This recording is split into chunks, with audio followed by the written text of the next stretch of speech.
Everyone, given how many people we have here today who are members of the public, I would just like to ask any staff who are in the room to please make space for members of the public who might need a seat. Thank you.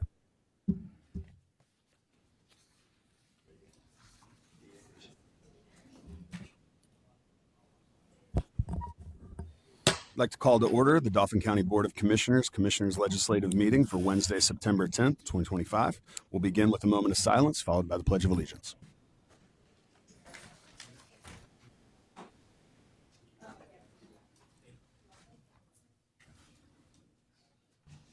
Pledge allegiance to the flag of the United States of America, to the republic for which it stands, one nation, under God, indivisible, liberty and justice for all.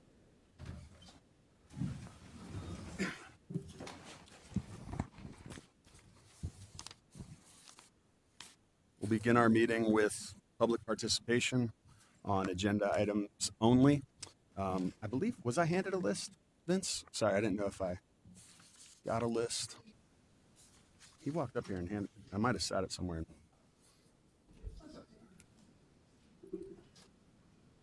I know you guys, many of you signed up. Thank you for being patient with us. I just want to make sure we go in that order. He might have handed it to me. It's just in my notes here. No, here it is.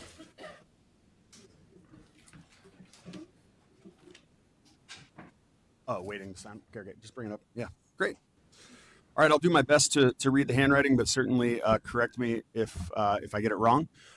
Just want to say our meetings are live streamed, so this is being live streamed, just so everyone's aware. Also, when you come up to the microphone, the first thing we would like you to do is state your name. Obviously, I'll be reading your name, but I might get it wrong. And also, just for the record, we want you to state your name. And then we will have a 3-minute cap on all public participation. So we are beginning with Heather, I can't read the middle name, Richmond, I believe, Heather Richmond, and then Amanda Arbor is on deck, just so we can keep her moving. Yes, so yeah, I believe that is a member, that is item 11. So Okay. yes. All right. Thank you. My name is Heather Schler Richmond. I've been a long-term resident here of Dauphin County. I have to say, first and foremost, very disappointed that I even have to be here today to discuss your vote. It's very appalling to me. We've made it very clear, I think, in this nation that, immigration needs to be lawful and any illegal immigration needs to stop. I am part of the quiet majority. We are not loud, we're not boisterous, we don't protest. We have opinions, we live our lives, and we do not want illegal immigration. We're all for pro immigration. We can't go to other countries and walk through their borders without consequences. Well, the U.S. has consequences. You must go and come back legally. ICE is doing their jobs. They're not there to rip families apart. Those were the decisions of the families who came here illegally. Counting in the census to increase one party over another. It's appalling. The job of the government is to keep the people safe, and we have seen all over the news people are getting killed on a daily basis by illegal immigrants. This needs to stop. The federal government has an app. You can self-deport. They'll give you money and come back legally. I want to thank you for allowing us this opportunity to speak. I've never come to one of these meetings ever, never spoke at any of these meetings ever, but I feel that it's important. I struggled with it this morning because I do not speak in public about my feelings. So I want you to take this to heart, that there's more out there that are against this vote than for this vote. Thank you. Thank you, Heather.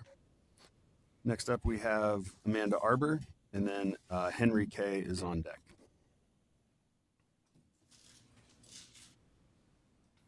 Good morning, Amanda Arbor, Dauphin County resident. I'm here to speak on two critical issues on the agenda today. First, regarding Resolution 16, 2025, I want to make clear that myself and many in this room support all immigrants, regardless of documentation. There are many, many reasons why someone may not be able to have legal documentation, and our government is part of the things that are driving people to come to the United States and many other countries. So we support all immigrants in our community. I have lived on Allison Hill in Harrisburg for the past 16 years. I have many neighbors who are immigrants. Since February, the ICE surveillance, raids, and arrests in my neighborhood has been relentless, snatching people from their homes, their communities, their families. ICE follows a work van, stops it when it's full, and arrests everyone inside, regardless of whether they have documentation or not. Children come home from school and their parents are gone, or they fear losing them every single day. People are afraid to leave their homes, to go to work, to go to the grocery store, or go to the doctor. Having a loved one ripped from your family is traumatic, and I cannot imagine what that must be like. Children suffer when their family members and loved ones are taken by ICE and fear that they or their other family may be next. As a taxpayer, a voter, and a concerned resident, I do not want a single dollar, an ounce of resource from Dauphin County to support the traumatic and unjust detentions of my neighbors. Passing this resolution would be a critical first step towards this goal. So I would ask you each to please support this resolution for Dauphin County to protect our community members, keep families together, and focus our resources on the actual pressing issues that we have here in this county. Second, I want to talk about the Medico contract. We have seen the negligence, corruption, and lack of transparency that Prime Care has had in this county for almost 40 years, with 22 deaths since 2019. It is time for a change. Medico has had 0 bankruptcies, 0 judgments and lawsuits over the past 28 years, only 6 settlements, and no history of corruption or political ties to this county. They are exactly the change that we need, and they would prioritize quality, accountability, and the lives and well-being of our incarcerated community members. This is a good business decision because it comes with less liability for the county and less cost in terms of lawsuits and settlements. You all did the right thing by selecting Medico as the vendor to move forward with the contract. Now that that contract is ready, let's get this done. This is a good political decision, a positive news story about the prison, which we know has had much negative press, and a tangible action towards the accountability and transparency that you all have been promising for this county. And many of us would celebrate it as an important turning point. I am not exaggerating to say that people's lives depend on this decision for this healthcare contract for Dauphin County Prison. So please approve the contract for Medico. Thank you. Thank you, Amanda. Next up, we have Henry K., and we have Jennifer Baum on deck.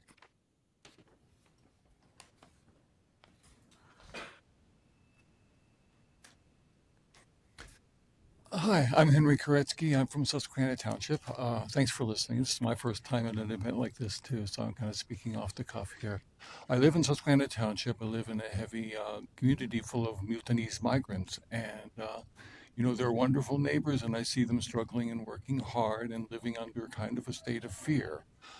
But main reason, the story that I bring here, I'm a first generation American. My parents were refugees. They were migrants from Germany. They're actually displaced persons. My father's father was a Latvian refugee. He moved to Germany. He was a Protestant who married a Jewish woman. That my grandmother ended up in a concentration camp and was one of the lucky ones to survive. My father, who was raised a Protestant, ended up in a labor camp toward the end of World War II for the crime of having a Jewish mother.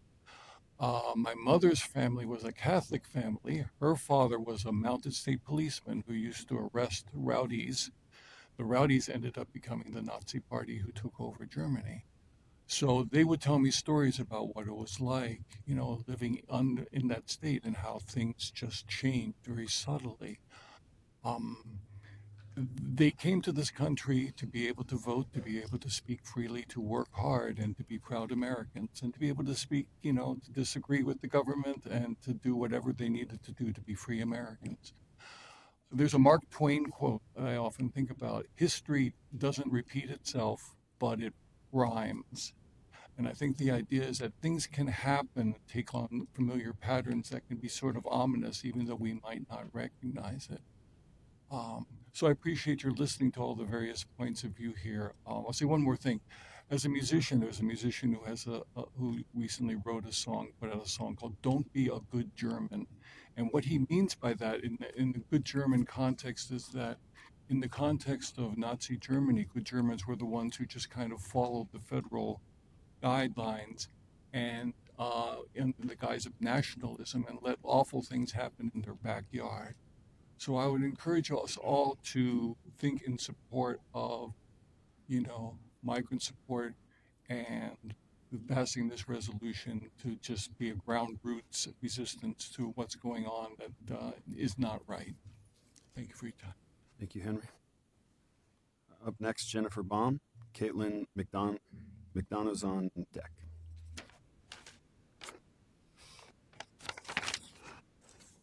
I'm short. Good morning. My name is Jennifer Baum. I'm a constituent from West Hanover Township. I've lived in Dauphin County for over 50 years. I spent 22 years teaching kindergarten and first grade in the public school system, including working with many wonderful students and families that were immigrants. And when working with young children, we really stress the basics of citizenship, being respectful, being responsible, following the rules. So I thank you for your service to Dauphin County, and we know that community feedback helps you when you're making decisions. So I'm here to strongly urge you to vote yes on the Welcoming County resolution. Getting back to some basics. In Dauphin County, we value democracy, the Constitution, and the rule of law. We support fair and effective law enforcement that honors our constitutional rights. I have a family member in law enforcement, and I know that he is highly trained and fully accountable for his actions that are taken while on duty.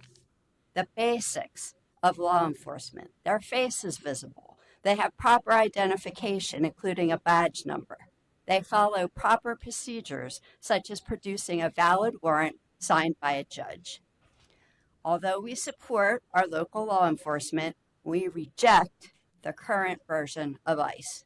Their actions are unconstitutional and illegal. It's completely unacceptable to the great majority of Americans. We have gangs of ill-trained, masked men kidnapping people without just cause or due process. It's completely inappropriate.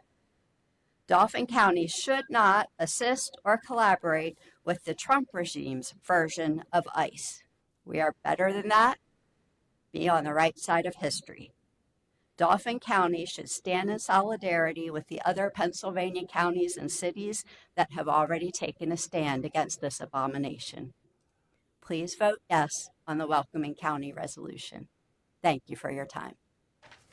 Thank you, Jennifer. Next up is Caitlin McDonough, and then Deborah Haken's on deck.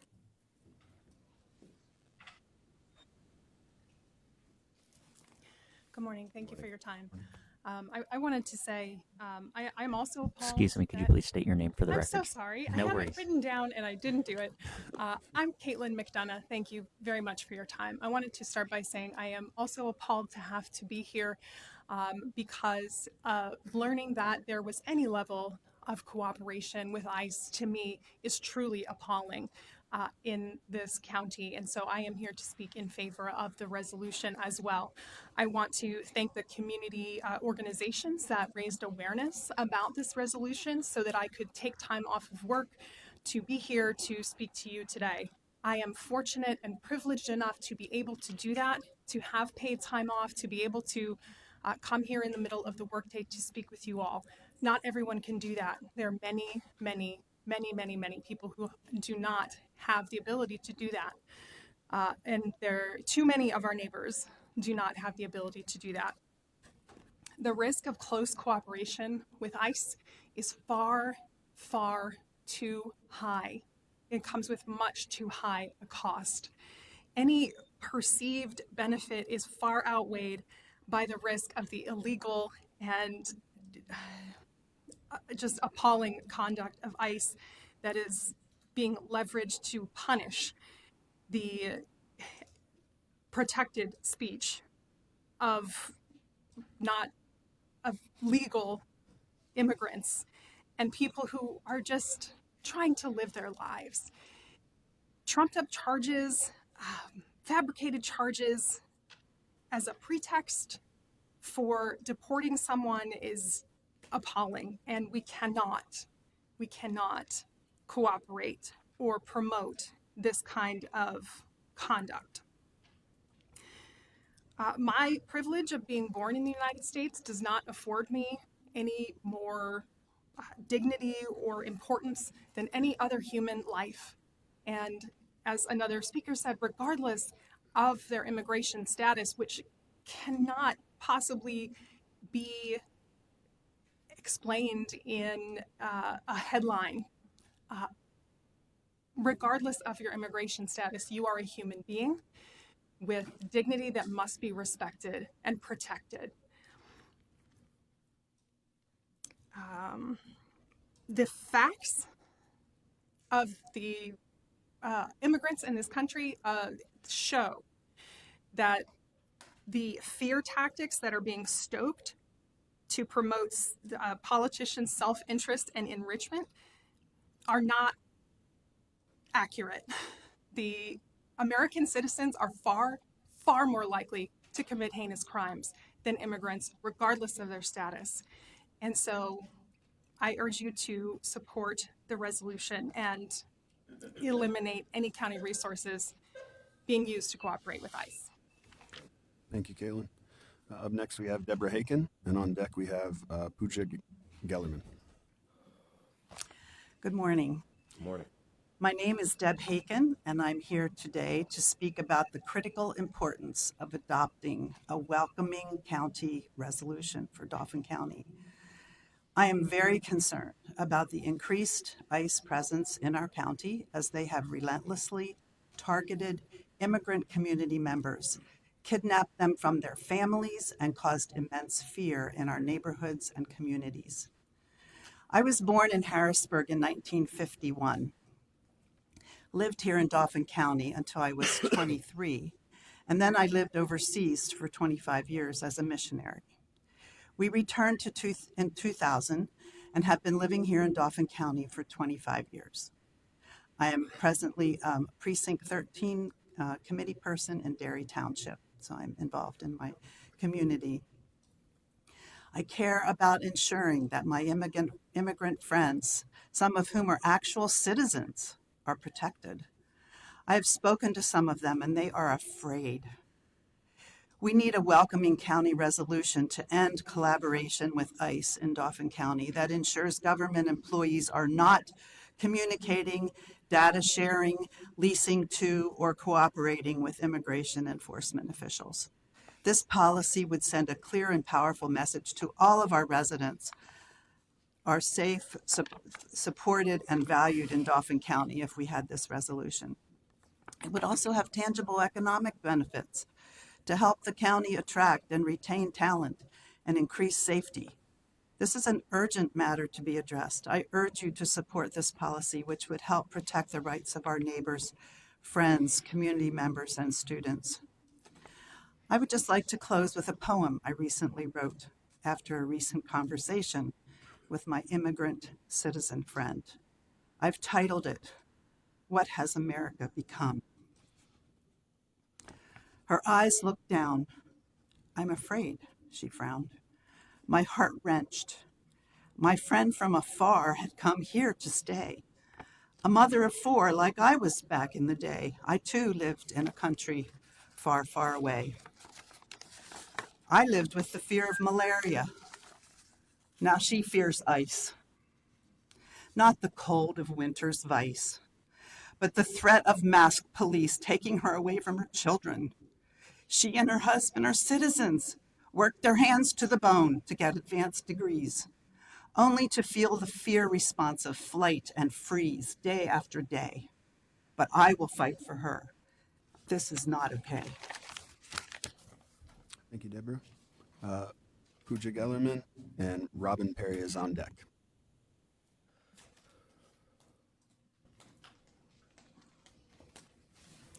Good morning. My name's Pooja Gellerman. I'm a resident here in Harrisburg in Dauphin County.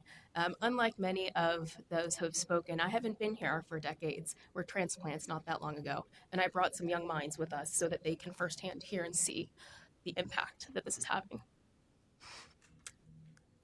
I'm speaking in favor of Resolution 1625. As a member of the AAPI community, I can only speak for myself, but I can see the impact that it has had directly, as other speakers have said, in their own communities. The level of fear and injustice that is occurring resembles what a previous speaker mentioned about what occurred in Germany and the Nazi regime. It is subtle, small steps, and we're seeing it in action. Living here for less than 6 years, I've learned of the robust AAPI community here in Harrisburg, and how over decades, at least 50 years, the welcoming that has occurred here. Every time I meet with my community, I hear stories of what they experienced, not even that long ago, in Malaysia, Indonesia, other countries, and they sought rescue here. They are refacing many of those fears and trauma that people come to this country like my own for integrity, accountability, respect, and authenticity. I call on you commissioners to hold that value close to heart and for those you represent as elected officials, because it matters. Thank you for your time. Thank you. Thank you, Pooja. Robin Perry and Robert Williams is on deck.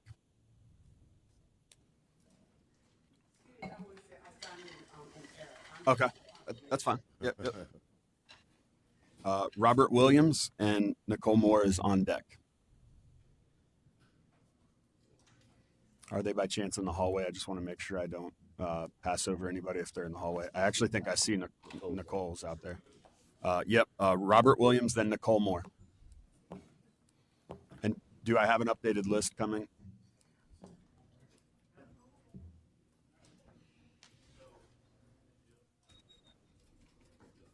All right, Robert Williams is up for public comment.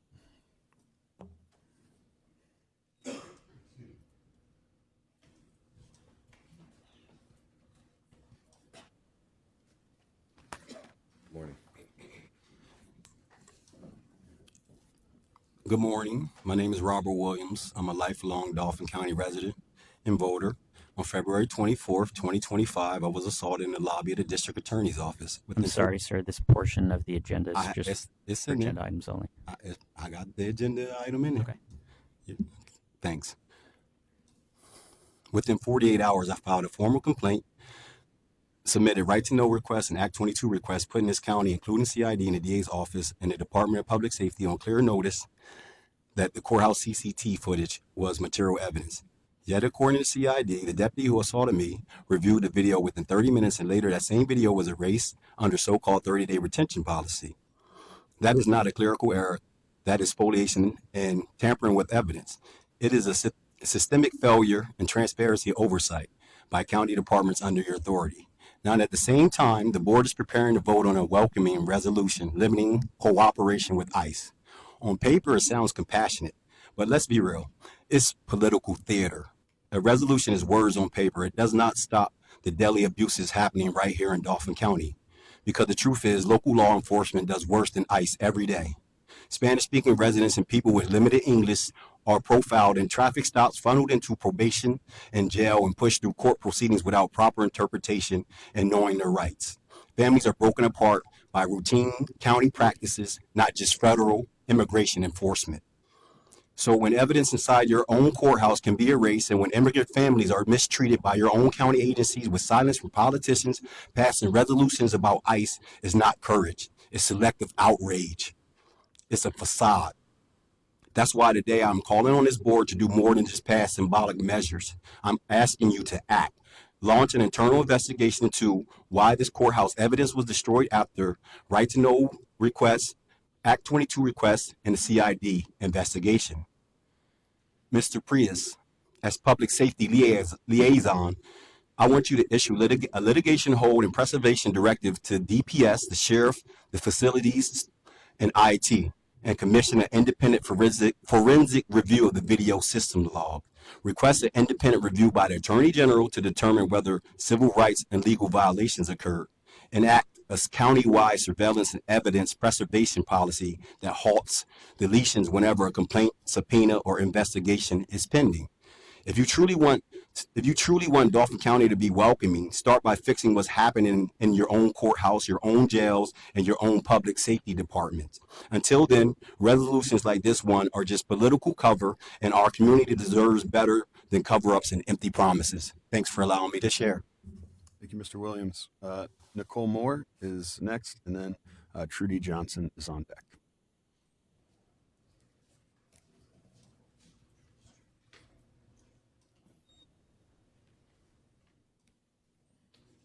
Good morning, all. Good morning. Morning. My name is Nicole Moore. I am a lifelong resident of Dauphin County. I've been fortunate to live in the city of Harrisburg, Oberlin, Stilton, and now Pembroke Borough. I've also, side note, lived in Perry County. But while being here in Dauphin County, I am able to say with confidence every neighborhood I lived in was very diverse, and that was our greatest strength. We've dealt with many tragedies, we've dealt with floods, we've celebrated our community, and we've always come together. We don't ask where they're born, what language do they speak, or what papers they carry. We just show up for one another as neighbors, because that's who we are here in Dauphin County. I stand firmly against local law enforcement working with outside federal immigration agencies. We don't need that here. We already have more than enough policing. We have city, county sheriff, state police, constables, campus security, campus police. We have UPMC, Penn State. We have our municipal departments. Law enforcement is not lacking here in Dauphin County. However, trust is. When outside agencies like ICE step into our neighborhoods, they don't bring safety, they bring fear. They bring chaos and confusion. They make good, hardworking families afraid to take their kids to school, afraid to go to church, afraid to open the door when someone knocks. This is not the kind of community we want to build. Our immigrant neighbors deserve to feel safe and secure, not hunted. They deserve to know that this country and this county stands with them, not against them. As our neighbors, we are people of faith. We are people of conscience. And so we say loudly and clearly, immigrants are welcome here. I urge you to vote not to cooperate with outside immigration enforcement. Let's keep our law enforcement local. You have plenty to correct there. As you just heard from a statement, we have our own issues with our local law enforcement, and it is time that you actually act on that instead of worrying about bringing in outsiders. I strongly stand with our immigrant community, and I hope that we continue to make Dauphin County strong by welcoming others. Thank you. Nicole. Trudy Johnson, and I believe it's Amina Arshad. Sorry if I'm reading that incorrectly, is on deck. So Trudy Johnson. Is there potential there in the hallway? Trudy Johnson.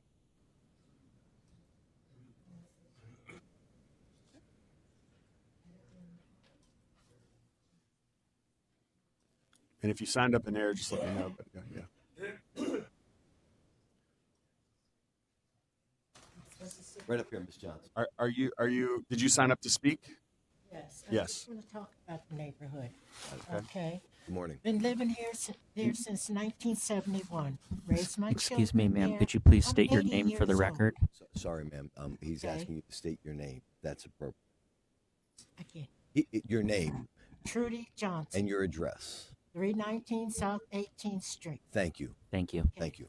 I've been living there since 1971. Never had problems. Clean up from Holly all the way down to Rudy Road. Don't charge nobody. They opened up 2 companies there. The mayor came out there and cleaned up the one. This one guy out there made a dump in the backyard, and rats and roaches and everything are running around. I had to have somebody come in and kill the rat that came in my house. This guy, he's put boats out there on the street. Nobody's doing nothing about it. You know, the school is right around the corner. The school's around. He opened up a day camp for those kids to go in there. No lights in the basement. The dump's right next door. All that if you go out, you would believe how he's piling up this stuff. Now he's got dumps in the street, big trucks. He parks there for years. He doesn't move anything, but it's supposed to be a commercial property. But people live there. This is a neighborhood. We keep it clean. The front is nice. He made that, but the back is horrible. He made a summer camp for those children and a basement with no lights in there. And something needs to be done about it. The school, like I said, is right around the corner. It hurts. I'm getting ready to cry right now for those children. And the senior citizens, the veterans live around there, and they keep it clean and everything. But this man, since he's been there, has nothing but trouble. His wife died. He had to take the children. They had to call the police and take the children away from him. And I said, they're allowing this. 15 years I've been complaining. Codes doesn't do nothing. Public Works is the greatest one in the city. They come out and if you got a problem, they're right there and they help you out, but they can't do it all. And I'm fighting for them, the children, the veterans, and the senior citizens. And it's terrible. Ms. Johnson, thank you. Thank you so much for your passion on this. I want to request that afterwards you speak with our chief clerk, because we have an illegal dumping task force. Okay. And we want to make sure to get you in touch with them so that you have a number to call when you see that kind of thing, so that we can make sure to deploy them, document that, and ensure that there's fines that take place and that we make sure that we keep your community clean. So this is Mr. Haggerty right here. After the meeting, please make sure to get in touch with him. Okay. Thank you for making public much. comment. Thank you, Ms. Johnson. Thank you. We'll follow up. Amina Arshad, and then on deck is Darlene Kavertinik. And just as a point of clarification, there's an additional opportunity for public comment towards the end of the meeting on items that are unrelated to our agenda today. So these public comments should be related to agenda items only. Hi, my name is Amina Arshad, and I'm here today to speak about the critical importance of adopting a welcoming county resolution for Dauphin County. I'm very concerned about the increased ICE presence in our county, as they have relentlessly targeted immigrant community members, kidnapped and taken them from their families, and caused immense fear in our neighborhoods and communities. I'm an organizer with the Asian Pacific Islander Political Alliance, and I'm a resident of Dauphin County for over 20 years. I'm here, I wanted to speak about the welcoming county resolution, because since March of this year, we've seen a lot of detention and deportation happen to the Nepalese and Bhutanese community, the very community that fled their home country because they were not recognized as citizens and were undergoing ethnic cleansing. I've seen people who are close to me being ripped apart due to deportations, and it's unfair because we all are immigrants and we all came here for better opportunities. So why are certain communities are more privileged than others? I don't want our taxpayer money to be used in funding detention centers. I care about ensuring that my immigrant friends and neighbors are protected, because we all deserve equal opportunities, protection, and belongings. We need a welcoming county resolution to end collaboration with ICE in Dauphin County that ensures government employees are not communicating, data sharing, leasing to, or collaborating with immigration enforcement officials. This policy would send a clear and powerful message that all of our residents are safe, supported, and valued in Dauphin County. It would also have tangible economic benefits, help the county attract and retain talent, and increase public safety. As Dauphin County community members continue to be targeted and taken from their families and communities at an increasingly rapid rate, this is an urgent matter to be addressed. No one should have to live in fear that their family will be ripped apart to fill a government quota, and certainly we as a county should not support this in any way. This is a tangible measure to protect the rights of our neighbors, friends, community members, and students. I urge you to support this policy. Thank you. Thank you, Amina. Next up, we have Darlene Kavertinik, and Guzman Rodriguez is on deck.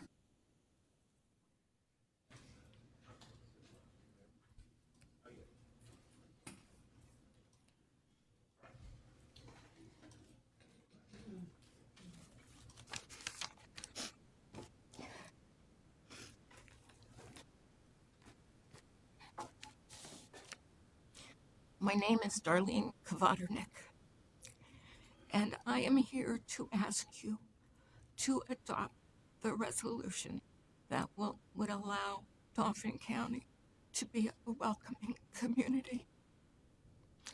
I am very concerned about the increased presence of ICE in our country, and I hate to see people being ripped away from their families by people wearing masks. We should not support that.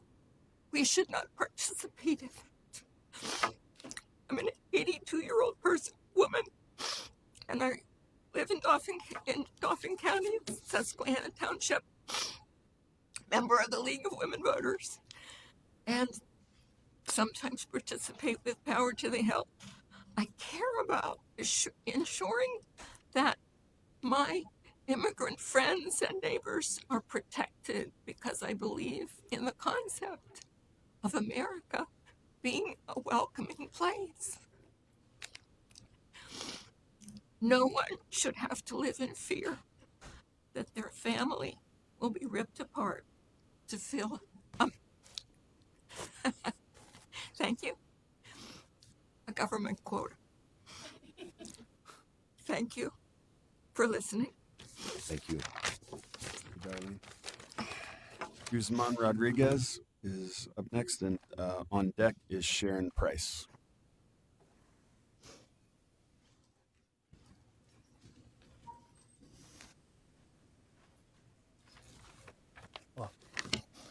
Morning. My name is Guzman Rodriguez. Last week I spoke to voice my support for the Welcoming County resolution. At that time, it was implied that my words were part of a coordinated effort.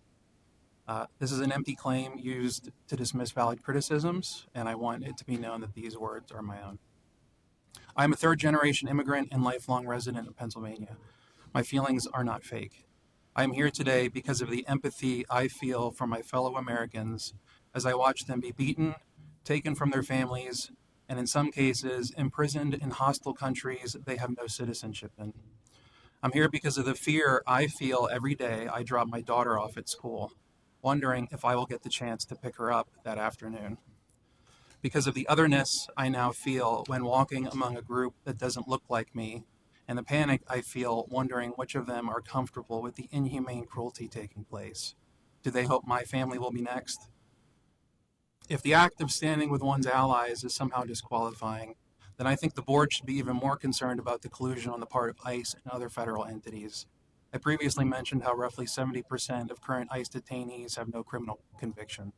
But there's also evidence that they intentionally turn a blind eye to certain communities with a known undocumented presence because raiding them would not fit the agenda ICE has been tasked with. The communities that receive the heaviest beating are those with the strongest dissent to the current administration and its policies. It has little to do with stopping crime and almost everything to do with sending a message and intimidating a certain political class. You cannot disqualify me for denouncing a crime on political grounds when the crime itself is politically driven. If for whatever reason you find yourself unmotivated by empathy for others, then I will leave you with this. ICE agents storm into communities, leave property damage in their wake, and take little accountability for the costs incurred. They accumulate lawsuits, which is no doubt an expensive endeavor for any party involved in enabling their behavior. The people they abduct, both documented and not, are contributing members to their local economies. You will lose business owners and the jobs they create. You will lose customers and the revenue they generate. And the news of your cooperation with ICE, spread by word of mouth, will ensure you lose lucrative tourists and taxpaying residents. Protecting immigrants is not just in the best interest of the immigrants, it's in the best interest of all Americans. Thank you. Sharon Price and Ariana Kaptauber is on deck.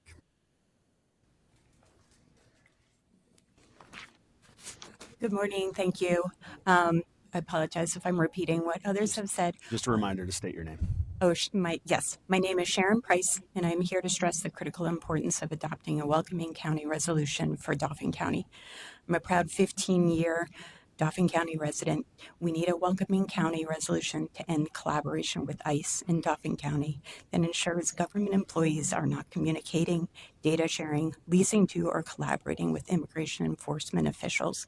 This policy would send a clear and powerful message that all of our residents are safe, supported, and valued in Dauphin County. We also have practical economic benefits, helping the county attract and retain talent and increase public safety for all of us.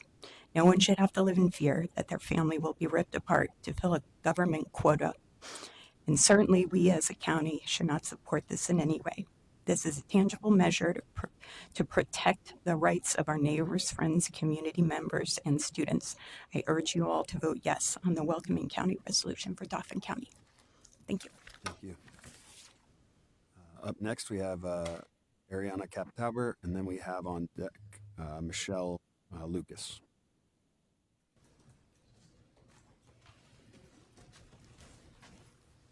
Rabbi Kaptauber, how are you? Hi, Commissioners.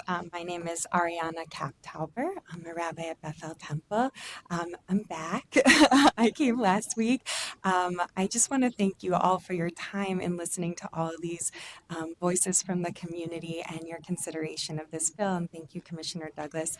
I came back this week both to thank you and also because I forgot last week to add one really important part of my motivation in supporting this bill. So as I had mentioned, the Jewish community, which I'm a part of here in Harrisburg, has been really supportive of helping to resettle refugees, which, as I mentioned, is a really important issue to my heart as my family came over for after the Holocaust as refugees. And so we've helped to resettle Afghan refugees. And before my time in Harrisburg, they helped with Syrian refugees as well. And I've been, intimately involved with some of the families and really concerned for them in this time where they're losing some resources at federal level, and I'm appreciative of the county for helping to protect their welfare. But the thing that I forgot to say last time is that also in our Torah, the Hebrew Bible, which Abrahamic faiths share as a core of our faith, it actually says 36 times to welcome the stranger. And 36 is a special number in Judaism. It's double chai, twice the value of life. So it's a really clearly significant effort on the part of Revelation to tell us that we need to really make a special effort to look out for the needs of the stranger in our county, and specifically in Exodus. One of the times it says, you shall not oppress the stranger or the widow or the orphan, for if you do, God's self will hear their cry and will come to their aid. So I just want to add in that voice to say that I feel that it's really godly work, and important work for those of us of faith to protect the stranger, because it's a really clear message in our Bible that I hold close to my heart as a Jewish leader, and I know many folks of other faiths as well do. So thank you again so much for your time and your consideration. I really appreciate it, and I hope that you'll bring this about. Thank you, Rabbi. Michelle Lucas, and then I will either need an updated list or, okay.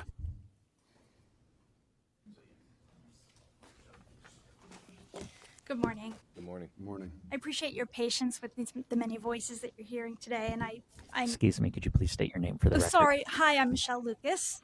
I am a resident of Harrisburg, and I question my ability to add anything to the many eloquent and passionate voices that you've already heard today. I guess the thing that I'd like to emphasize is that as county commissioners, you've been entrusted with the fiduciary responsibility of entering into contracts on our behalf responsibly. And whether we like it or not, a budget is a moral document. As an educational leader in this county for the last 7 years, I think about what our budget says about what our beliefs are. And I think about the fact that our students are watching. Our students are looking to you for leadership, and they're wondering, what does the county stand for? When I say the students are watching, I mean that figuratively and also quite literally. Some of my former students are actually here today watching these proceedings. So these contracts are a powerful signal of our values, and you have both the power and the responsibility to uphold what Dauphin County residents believe in. And there are many here today expressing what those beliefs are. I believe this resolution is an opportunity for you to honor those values and to ensure that you're not going to give that power away. You have power and you have responsibility, and we are counting on you to use that to its fullest extent, even when other government agencies are requesting something else. We trust that you will hold the line and stand for us and uphold the Dauphin County that we believe in. Thank you very much. Thank you, Michelle.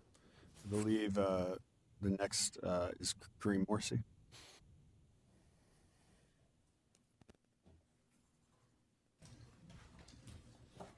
Good morning.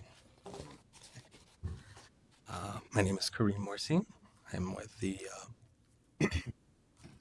Dauphin County Bail Fund. I'm here to speak in support of a welcoming county policy that we have in front of us. What we know so far is that federal immigration enforcement is scaling up in our communities and trampling the rights of those communities, whether they're documented or otherwise. Very recently, we learned that the Supreme Court is allowing immigration enforcement on the basis of race, justifying stops over skin color, language, things of that nature. Recent data which shows that about 145 isolated ICE enforcement activities occurred in our county, with about half of which occurring through our carceral systems. So what do we know so far? Counties do not have an obligation towards federal immigration enforcement, and in fact opens itself up to significant liability, which other counties and communities across Pennsylvania have faced. And we also recently learned of the tragic fate that befell our neighbor, Chow Fung Ji, a Dauphin County resident held on cash bail, detained by ICE, and transferred to the Moshannon Valley Detention Center, a site known for its abuses. Today, you've heard from people mostly advocating for not just policy, but a commitment to protecting vulnerable communities from federal immigration enforcement. This means getting rid of carceral solutions for imaginary problems. The issue becomes that our carceral system is being used to enable a model of immigration that seeks to redefine who does or does not belong in our community. For as long as our community cannot collaborate with ICE and federal immigration authorities, our immigrant communities will not feel safe, valued, or protected. The Dauphin County Bail Fund and myself urges the Dauphin County Commissioners and the Dauphin County community to end this collaboration and put an end to the unfair systems of cash bail and other carceral models that leave us all vulnerable to violence. Thanks. Thank you, Kareem. I believe that exhausts all the lists that we have, or do we have another one? There's one additional individual who's signed up, Pam, I believe. Okay. Pam Parson.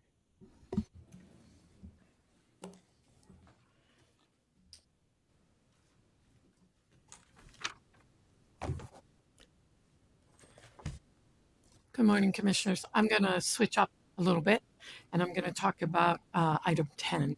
It's Pamela Parson, City of Harrisburg.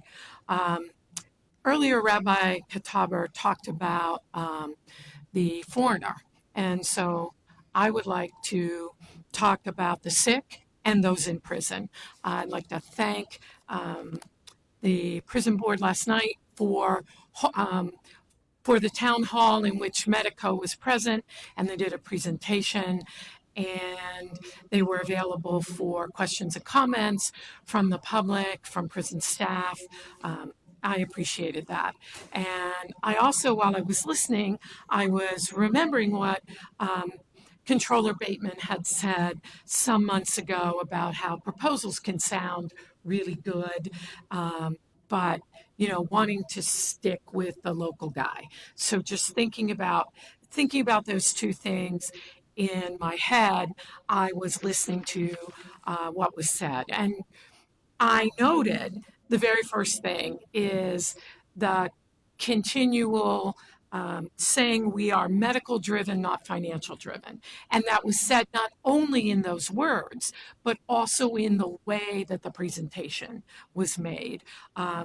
They're currently in Bedford County. I know that York County has just approved them.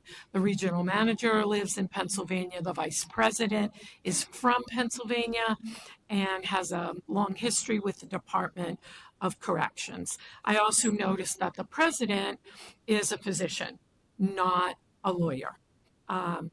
It was also noted, said right from up front that the new mental health hospitals are prisons, which is something that we've been saying over and over, that we've heard from prison staff as they talk to us. And so I liked the things that I heard. And in doing my own research, and just looking at what do their employees think about them. Well, I discovered that across a lot of platforms where employees can rate things, they have a 3.5 rating, which is average for healthcare, but it's better than 61% of others, other healthcare providers. Prime care is 1.2. I know this is expensive. I know it will mean more. But there's something to be said for 28 years and not having lawsuits and major settlements. There's something to be said about not changing your name, your corporate name, because you want to create a new brand. There's something to be said for continuing to put people before profits. And I think this is really important in honor of all the people who have died there, and especially in the one name that I can mention, which is Monique Mason. If you don't want to do it for anything else, please do it for those family and friends and those that we have lost. Thank you. Thank you, Pam. I believe we have exhausted the list. I will now open it to the floor as is practice once we get through a list. Yes, Sheriff. Good morning, everyone. Sheriff Nicholas Clementi, Jr. Good morning, Commissioners. Good morning.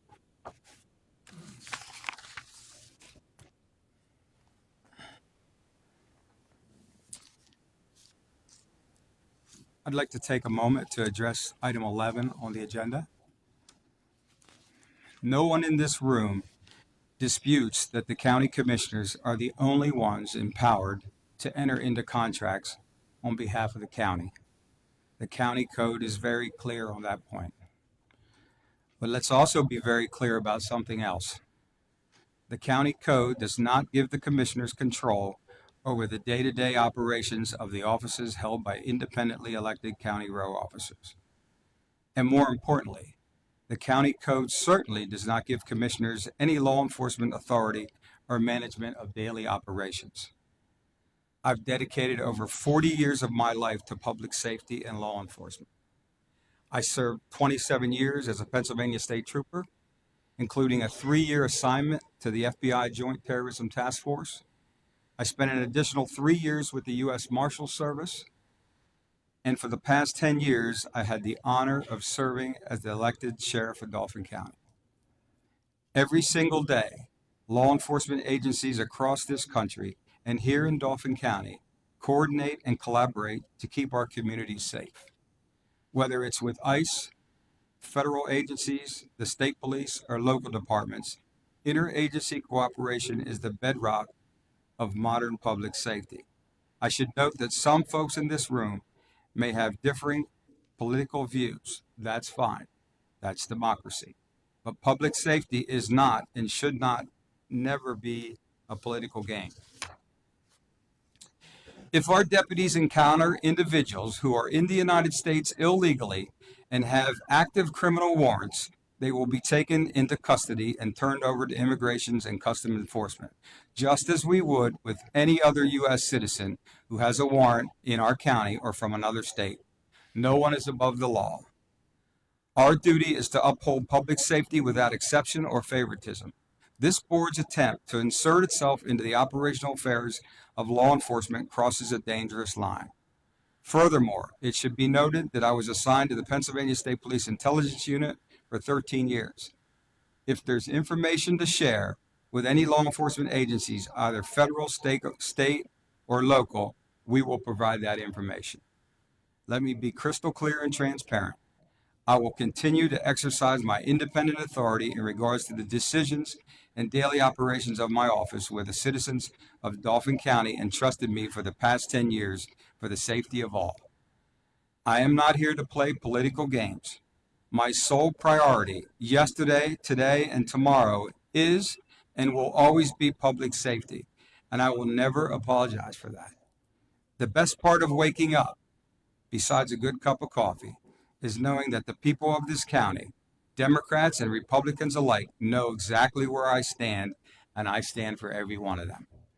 In closing, it's clear that some do not understand the separation of powers and responsibilities within county government. Being elected as a county commissioner does not grant authority over law enforcement matters or over the statutory responsibilities of independently elected row officers. Thank you so much, Joe. Thank you, Sheriff. Anyone else for public comment?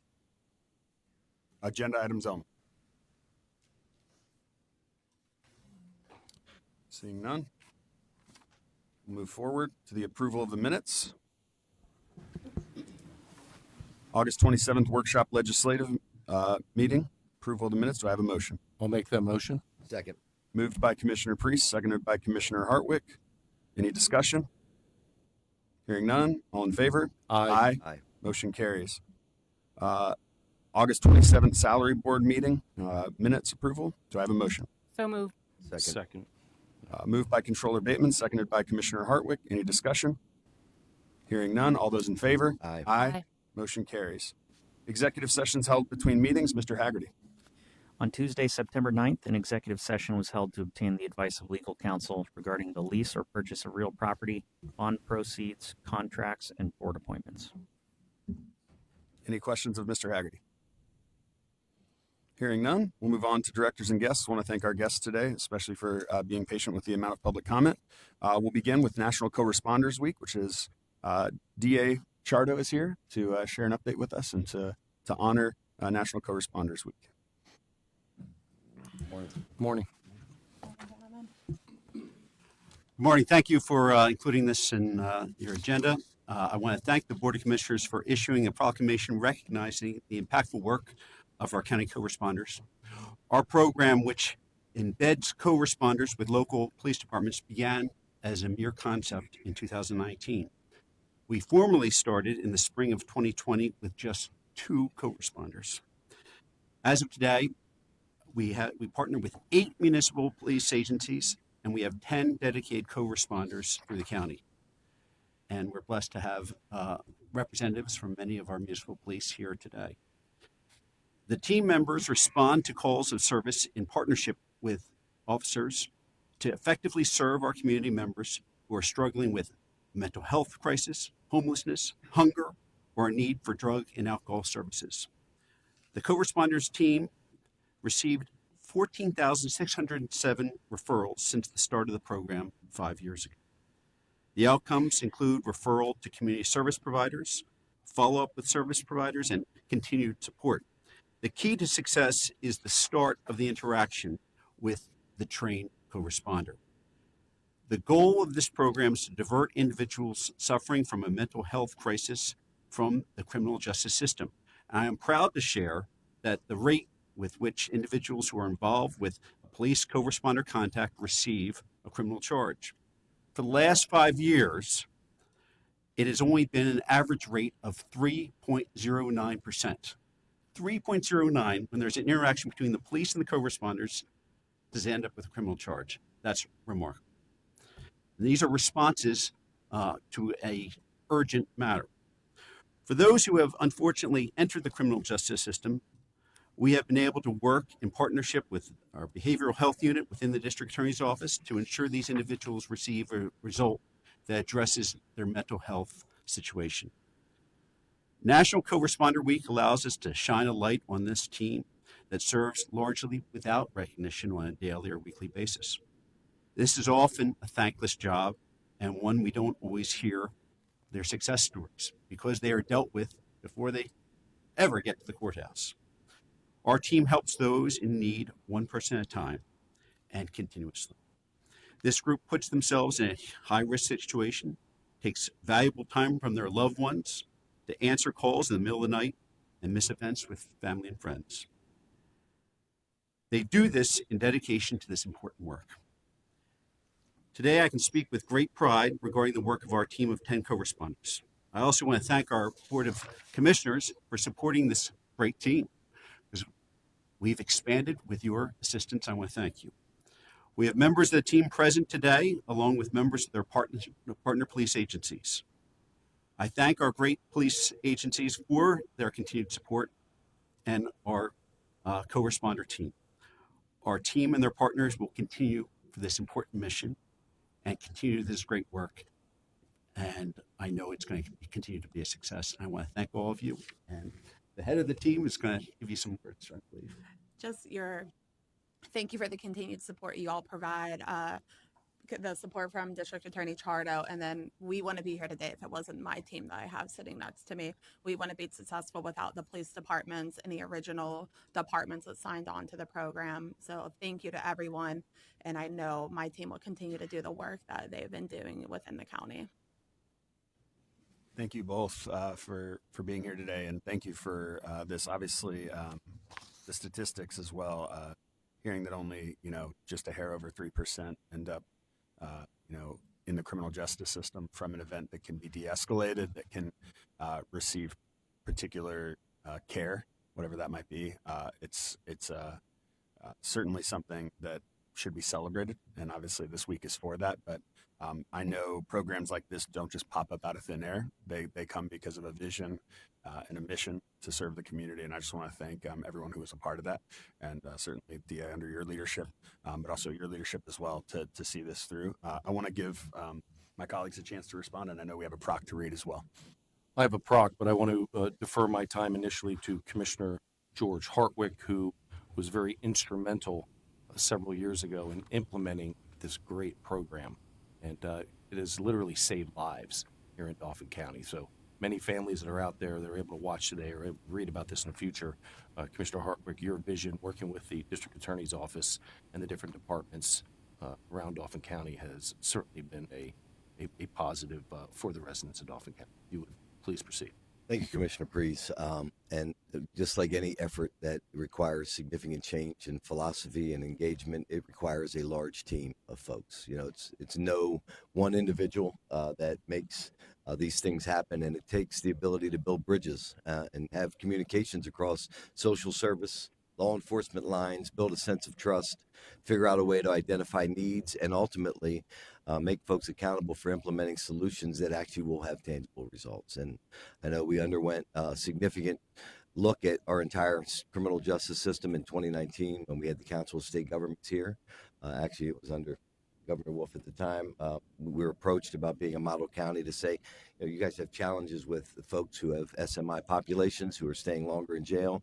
Let me tell you, jail should not be the place for folks who have mental illness. It doesn't allow people to get better, and it certainly doesn't improve their situation. It gets them farther behind in many ways, but maybe for stabilization purposes, but the ability to continue to review and to know that folks who are, once they're incarcerated, face far significant barriers to being able to reenter the community.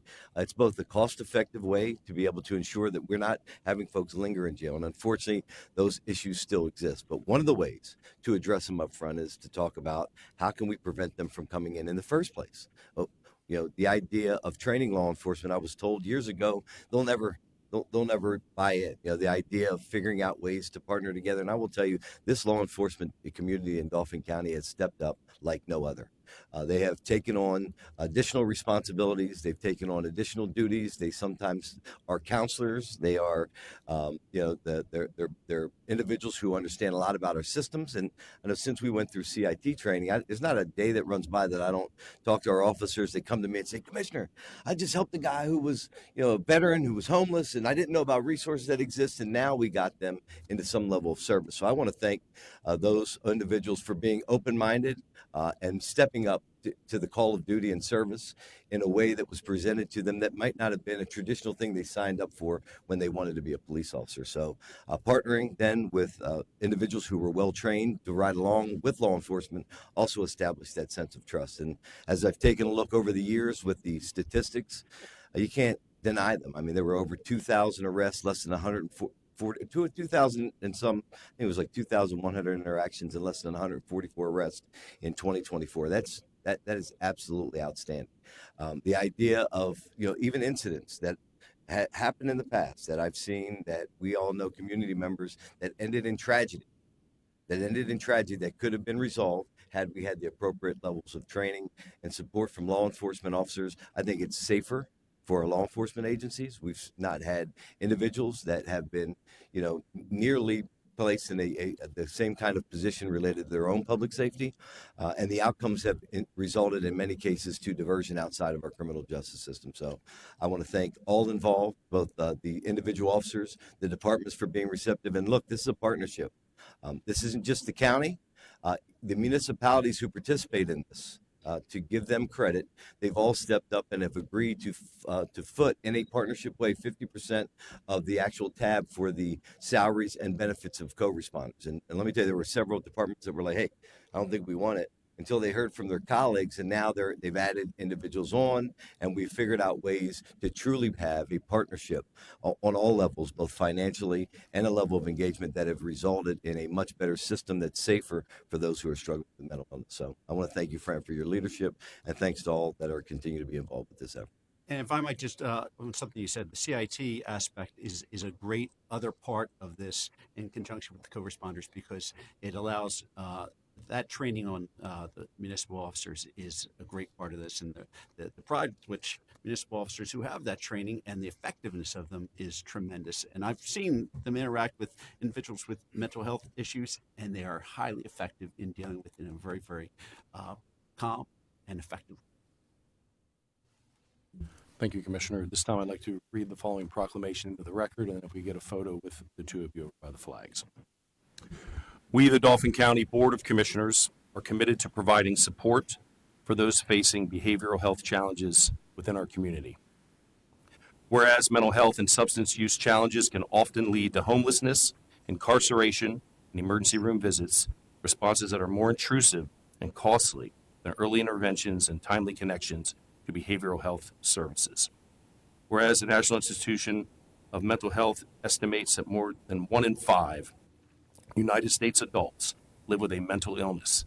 And here in Dauphin County, the co-responder team established in 2020 has responded to 14,501 individuals who are suffering from mental health crisis since the inception of this program. Whereas together, these teams utilize the combined expertise of law enforcement and behavioral health professionals to de-escalate and help link the individuals to appropriate resources within our community to ensure the best possible outcomes.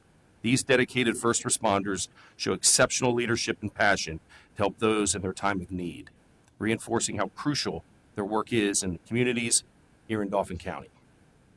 Whereas today, the co-responder team has 10 co-responders embedded within 8 local police departments, we send our appreciation to the following local law enforcement agencies, including the District Attorney's Office, Derry Township Police Department, Harrisburg Bureau of Police Department, Hummelstown Borough Police Department, Lower Paxton Township Borough of Police, Lower Swatara Township Police Department, Steelton Borough Police Department, Susquehanna Township Police Department, and Swatara Township Police Department. Therefore, the Dauphin County Board of Commissioners, on behalf of the 293,000 residents of Dauphin County, proudly recognize the vital work of the Dauphin County co-responder team, and does hereby proudly proclaim the week of September 14th through September 20th, 2025 as Dauphin County Co-Responder Week.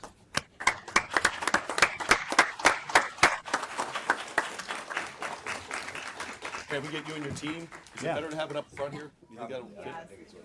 Let's do it up here. Congratulations. And then can we have the police department? Yes, sir. Thank you for the great work you do. Lieutenants as well. Come on, don't be shy.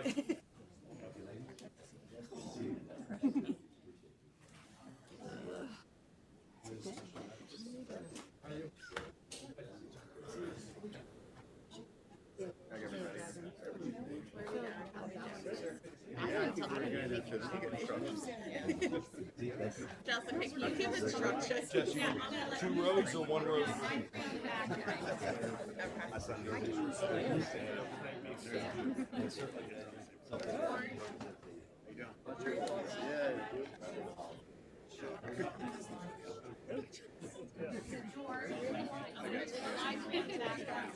Jess, you are going to need 2 rows. I thought on this side I might be senior. He's trying to sit back. Actually, tall people. I always think you see me back here. I'm going to have to stand on the chair. Freeze, I got to make it over here. I need some prints here.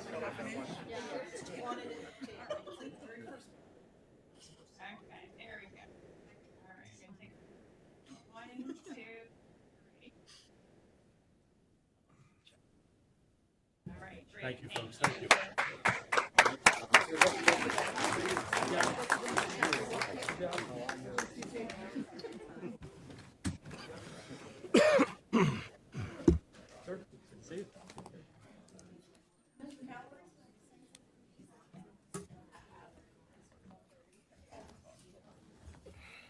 Next on our agenda for directors and guests, we have the Central Pennsylvania Food Bank. Hunger Action Month is this month, and we have Katie Kerr here to share with us.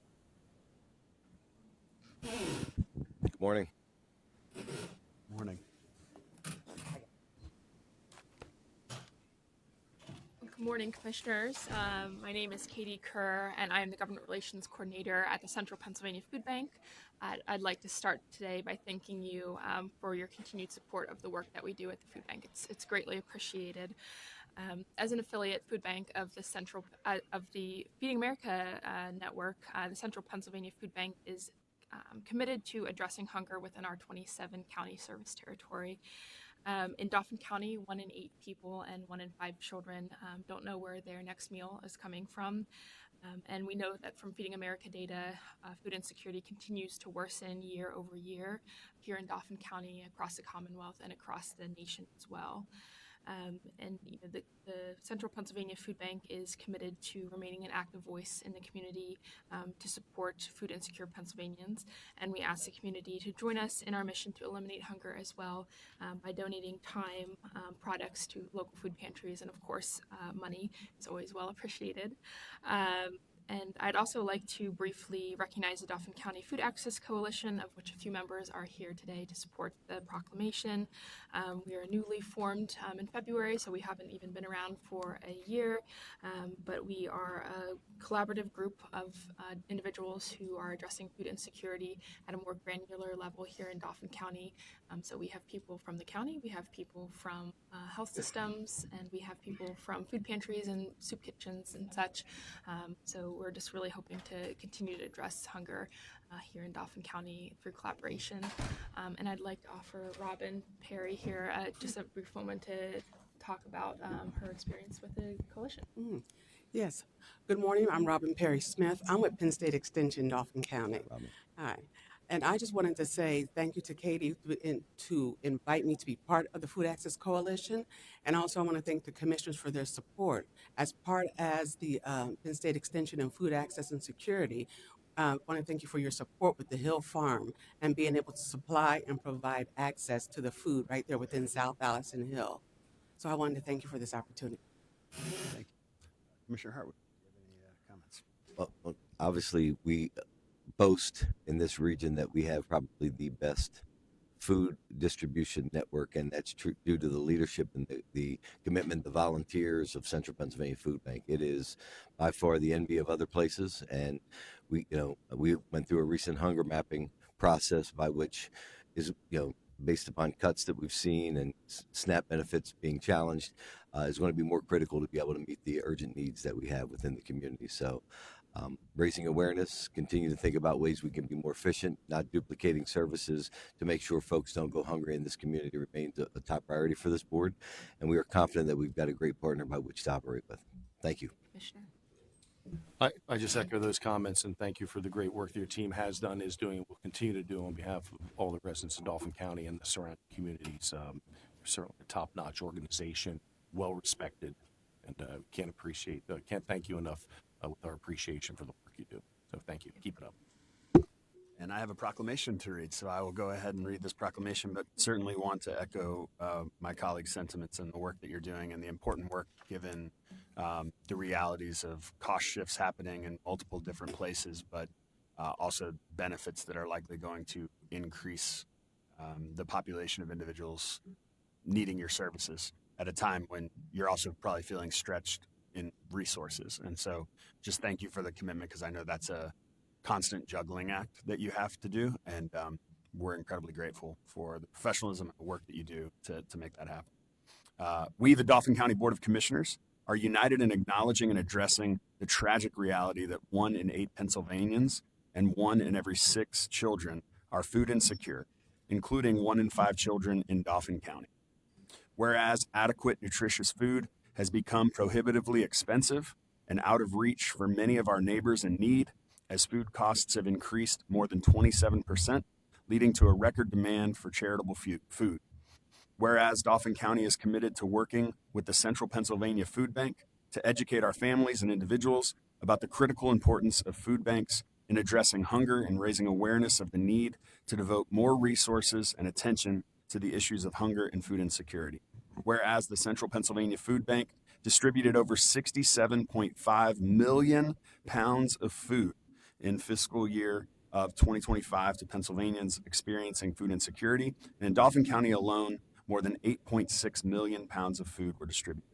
Whereas the month of September has been designated nationwide as Hunger Action Month to highlight the growing issue of hunger and to inspire action to eliminate this major public health crisis. Therefore, we join the 293,000 residents of Dauphin County in encouraging everyone with the heart and the resources to take effective and immediate steps to combat hunger and support their local food banks.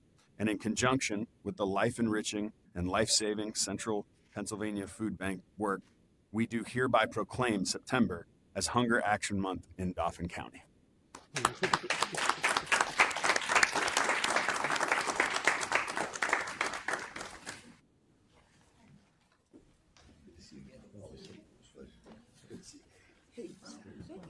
I was telling you, so I'm looking forward to getting out. I know. You got a lot of work. Get a picture of that. We're going to get it here? Or we're gonna okay, great. Why don't you hold that? Yeah, anybody else from your team can come up? Yeah. Thank you.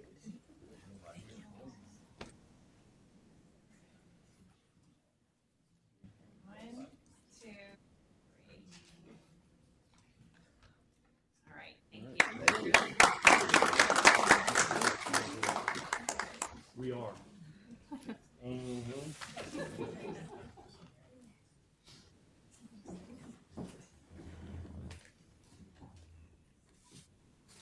We'll now move on to Salaried Board, Cassie Rushinsky, and Human Resources, Cassie Rushinsky as well. Morning.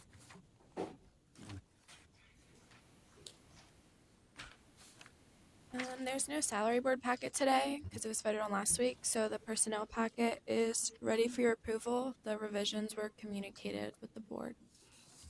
Do I have a motion for the personnel packet? So moved. Second. Moved by Commissioner Priest, seconded by Commissioner Hartwick. Any discussion? It's just confirmation that everything listed within is within the 2025 budgeted amount. Yep, correct. Thank you. All in favor? Aye. Motion carries. Thank you. Thank you. Budget and Finance, Victoria Warren.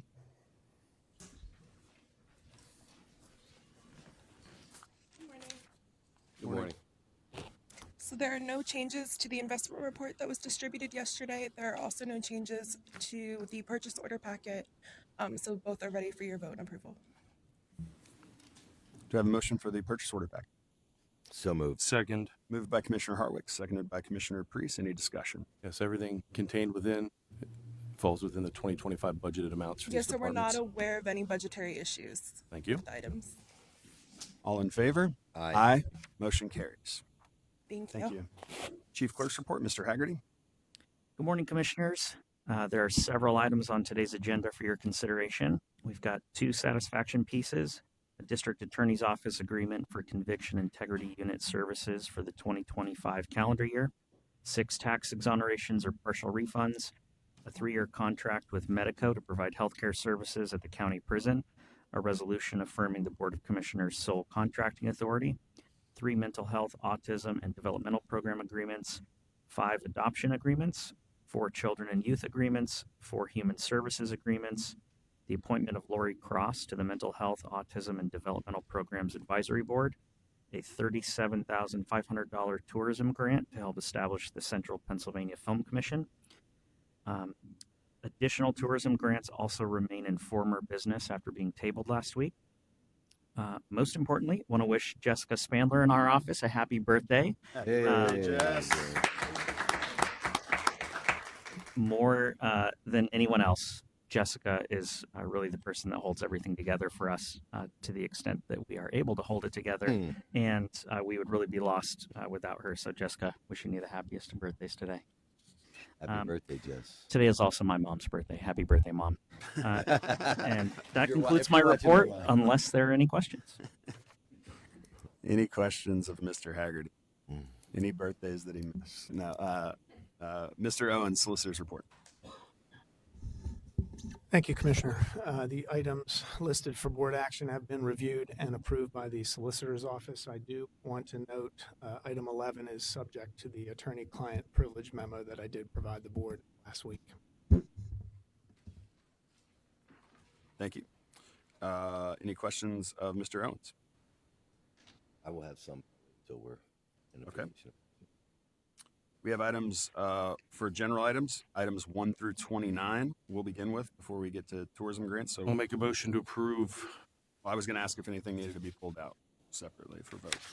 But if you want to go ahead and, I just want to make sure we get that option before. I have questions on 10, and we should probably pull out 11. Yeah. So 10 and 11 for separate vote. Anything else that needs to be pulled out? I'll make a motion for items 1 through 29, pulling out items 10 and 11 to be voted on separate. We have a second. Second. Any discussion? Hearing none. All those in favor? Aye. Motion carries. Begin with item 10. Do we have a motion? I'll start by reading the item so that folks at home know what we're voting on. Agreement between Dauphin County Prison Judicial Center and Work Release and Medico Incorporated provide health care services in the amount of $13,493,529. And I just want to say that I was one of the 2 votes in favor of Medico to handle the health care at Dauphin County Prison. In the spirit of transparency, I want to advise that I did not receive the final contract until after the agenda came out yesterday. And it's also been brought to my attention from the solicitor that another item came forth this morning. So I'm just stating that for the record. Prior to discussion, if we could have a motion and a second. Based upon that, and without belaboring the point, I'd make a motion to table. Second. Okay, we have a motion to table from Commissioner Hartwick and a second from Commissioner Priest.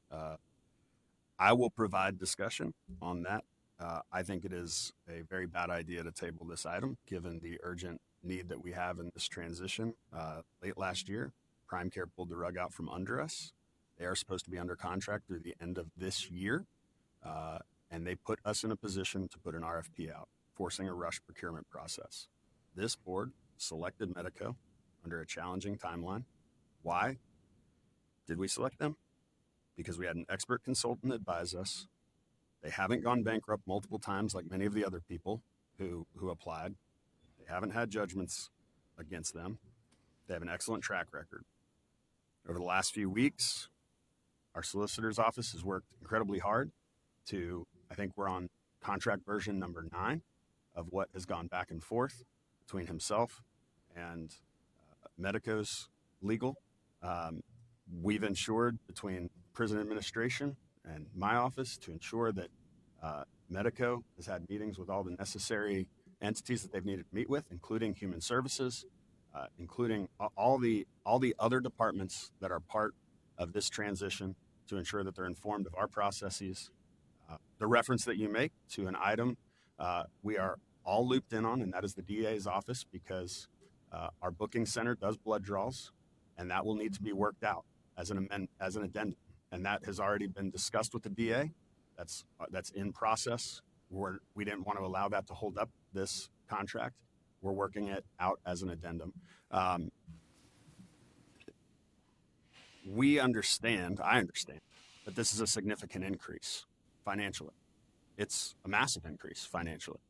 It was going to be a massive increase financially no matter who we went with. When we put out an apples to apples FTE sheet to just see, that's full-time employee sheet, to see what everyone was spec'd at, it was clear that Medico was cheaper than Prime Care. And with what we have now, I believe we do not have time. Like yesterday at our prison town hall, we heard from correction officers who already are feeling the weight of an October 1 deadline. They're feeling the anxiety of not knowing what it's going to be like to interact with new nurses, what the new protocols are going to be, what the new processes are going to be. And I feel there's a great urgency before us, but I also feel like we've had a lot of time to consider this. Every week in our executive sessions, Mr. Owens has provided updates on where we're at on the contract, on the discussions. This isn't a surprise that this is up for a vote. We knew October 1, this transition was going to happen. We also knew it was going to be expensive. But do you know what's really expensive? Lawsuits, legal costs, which we've been paying for so long in this county, as just accepting that that is the price of healthcare. Accepting that that is just how this industry's run. That's what's going to happen. You're going to pay lawsuits. Settlements, we're going to have to pay to families for millions of dollars. And you know what's incredibly heartbreaking? Is the worst tragedy of all of it is the deaths. Not the money. The families that I've met with, that I've sat with, that I've even held while they cry because their family member passed away in Dauphin County Prison due to a lack of adequate care. And so, yes, I passionately support this, even though it is an increased expense. And I believe we've had plenty of time to consider this. We've had multiple proposals before us for months now. I don't think tabling this is a good idea, but that is the motion before us, and I will allow my colleagues to share. Well, I have a question. I said I haven't seen the addendum or what was added today, but you said everyone has seen it. Have you seen the addendum? The addendum will be voted on later by the Board of Commissioners. Is that correct, Mr. Owens? Just want to make sure that you're understanding. That is correct. Well, as one commissioner in the again, pushing for full transparency, I would like the time to review the final contract. I supported Medico. I'm the reason you're here with the second vote. But I'm not going to vote on a $13.5 million contract without reviewing the final contract. If I could ask a question. When did I see the contract for Medico for the very first time? When was it presented to us? I don't have an answer to that. I'm Yesterday, not sure. I saw a contract for the very first time following an executive session. This is like Groundhog Day. There are so many times where I heard individuals on this board talk about transparency. Now, you're expecting us to vote on a $13.5 million contract with multiple layers of concern. And I didn't want to bring this debate up because we could talk about it next week, and hopefully we're going to talk about costs, containment, and claims processing, and prescription drug containment. Like, there's so much to this contract, and you give me less than 24 hours, and then you're going to say that it's somehow other people might have a whiteboard up saying you're corrupt. You're not transparent. You are absolutely corrupt because you didn't give time for commissioners to review in a process. I saw a contract less than 24 hours ago, and I'm telling you, I want the opportunity to review that contract. I don't know why, when other people don't do and have processes you feel included in, that there is a corruption allocation, but yet simply the ability to ask for dialogue and information to be able to make adequate decisions now has to be rushed, and we need to take your word for it. No, that's fine. I actually received that criticism. I think the only difference that I would state is that we selected Medico. That was the decision that was of this board. Our solicitor has brought us updates at every executive session. Not related We've to had contract opportunities. language. He's told you we're in the middle of contract negotiations, even outlining that. Should there have been better communication? Sure. But I will not concede that this is a surprise to anybody. Whereas in my case, when I was bringing up corruption, it was always a surprise. I found out that we were even working with a particular vendor 24 hours before I voted on it. I would hope that Medico would be happy that all three commissioners want to review the contract, and that all three commissioners are comfortable with a $13.5 million expenditure on healthcare at the prison, which is probably going to be almost a 50% increase from last year. We have a motion and a With, second. I might add, no way to pay for it. No way to pay for it. We have a motion and a second on the floor. Is there any further discussion? Hearing none. All those in favor of tabling item 10? Aye. Aye.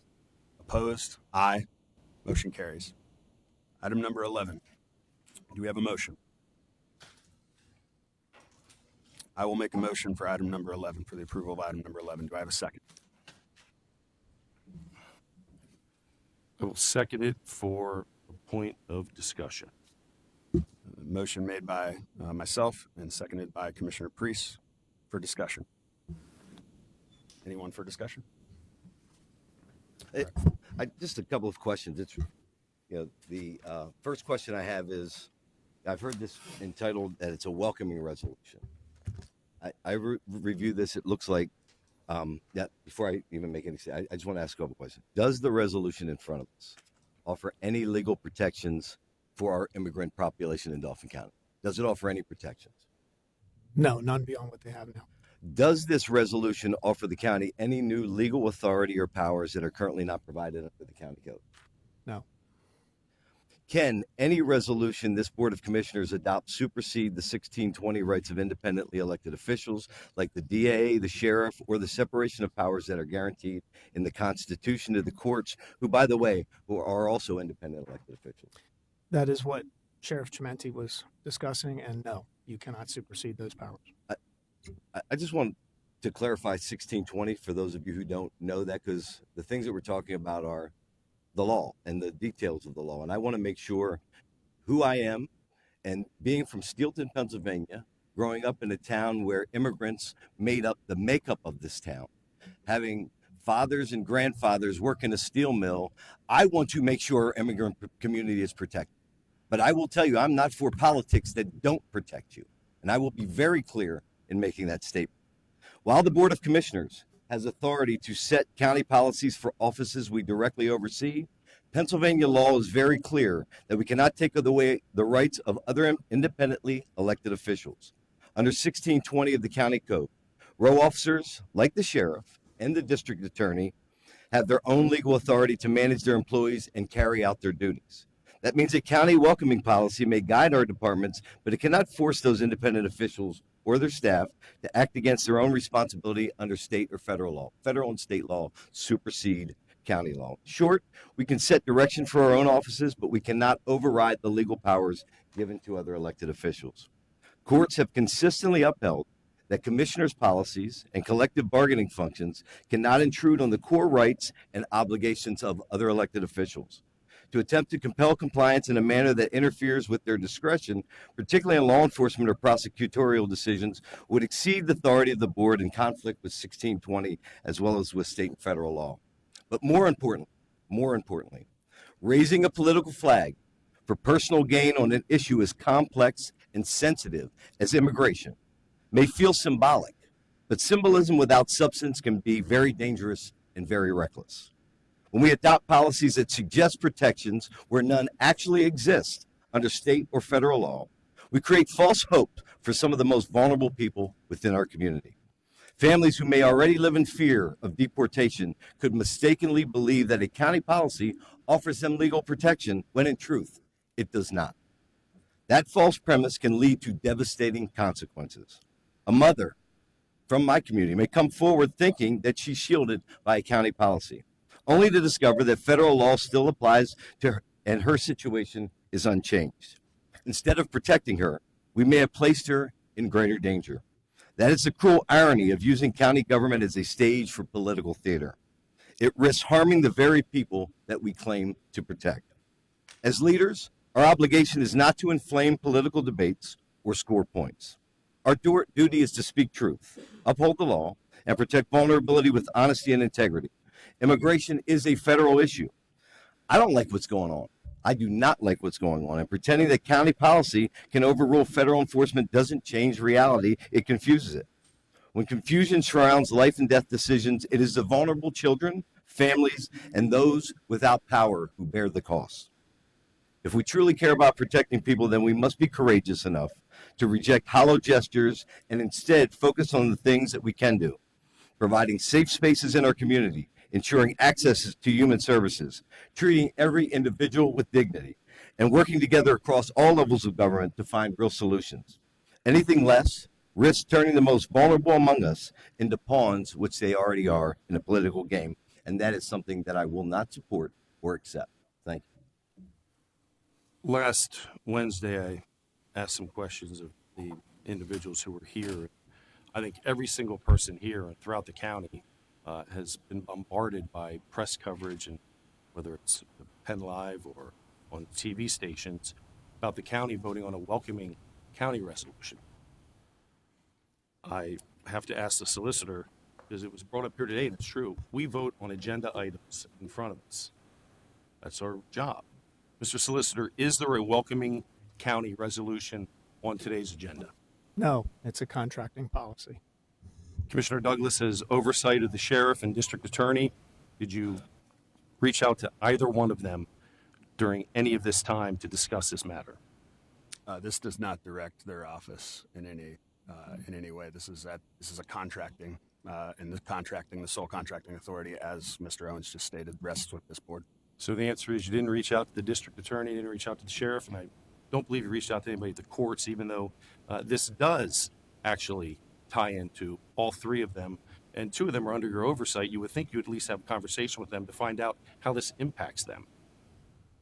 I have nothing else. Well, I want to thank the sheriff for coming and speaking today, and I want to emphasize one of the words that he said when he spoke. He referenced criminal warrant. He referenced criminal warrant. And I just think it's really important because it is his obligation to serve criminal warrants, and there's nothing in Mr. Owens, is there anything in this resolution that keeps the sheriff from serving a criminal warrant that is signed by a judge? No. There's nothing. What we are talking about is civil detainers, which are not criminal. And our determination whether or not we will participate in civil detainers or whether or not we will not. Our responsibility is to protect the liability of the county. That is the responsibility of this board.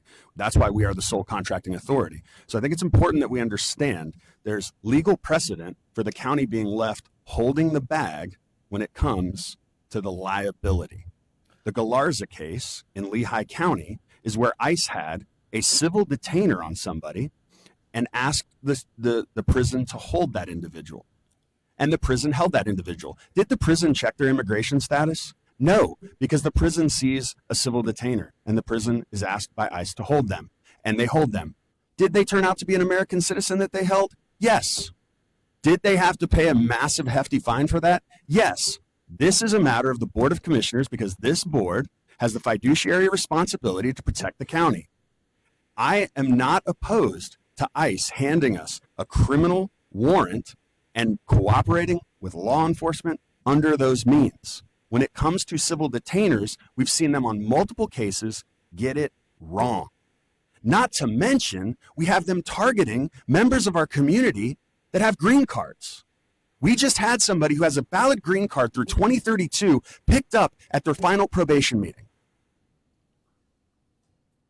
when they were getting their ARD thing taken out of their car. They had a DUI, and that's what they're going to have their green card removed on a DUI. That's what the precedent is going to be. But now they're detained at Moshannon Valley.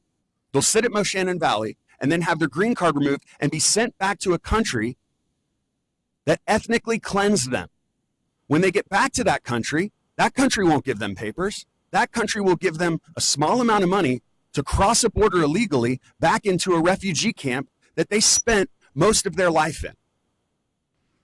And this represents roughly 50,000 people in our region, the Bhutanese Nepali community. So we can protect them because we can tell probation to not interact in that way, to not share with ICE about civil detainers. And I would also ask this of our solicitor. Were it to be the case that we had people in probation proactively, without even ICE, reaching out to them, proactively reaching out to ICE, asking them, hey, are you interested in this case? Are you interested in this person? Were that to be the case, would we potentially be liable if there was an error? Especially, I want to emphasize this, especially if the information that they are sharing was gained in their course of duty for Dauphin County. So you're asking me to provide a legal opinion at a public meeting, which I'm uncomfortable doing, but I'll attempt to answer your question. There are so many permutations and fact patterns that would fall within that question that it's very difficult to answer. It is fairly easy for anyone to, with a pen and a tablet, to file a lawsuit in federal court under Title 42.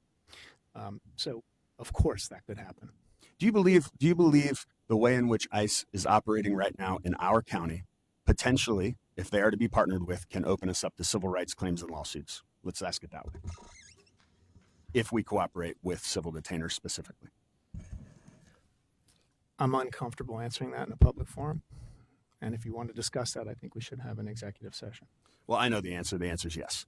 And we've seen it in other counties, and we're seeing it here. And I mean, I'm not even going to get into the reality of seeing what we're seeing in other spaces with masked individuals showing up. But what I will say is this. Our courts work on the reality that you trust the courts. Our probation works on the reality that you trust probation is in it for your reentry, is in it for your rehabilitation, not in it to jam you up with a civil detainer.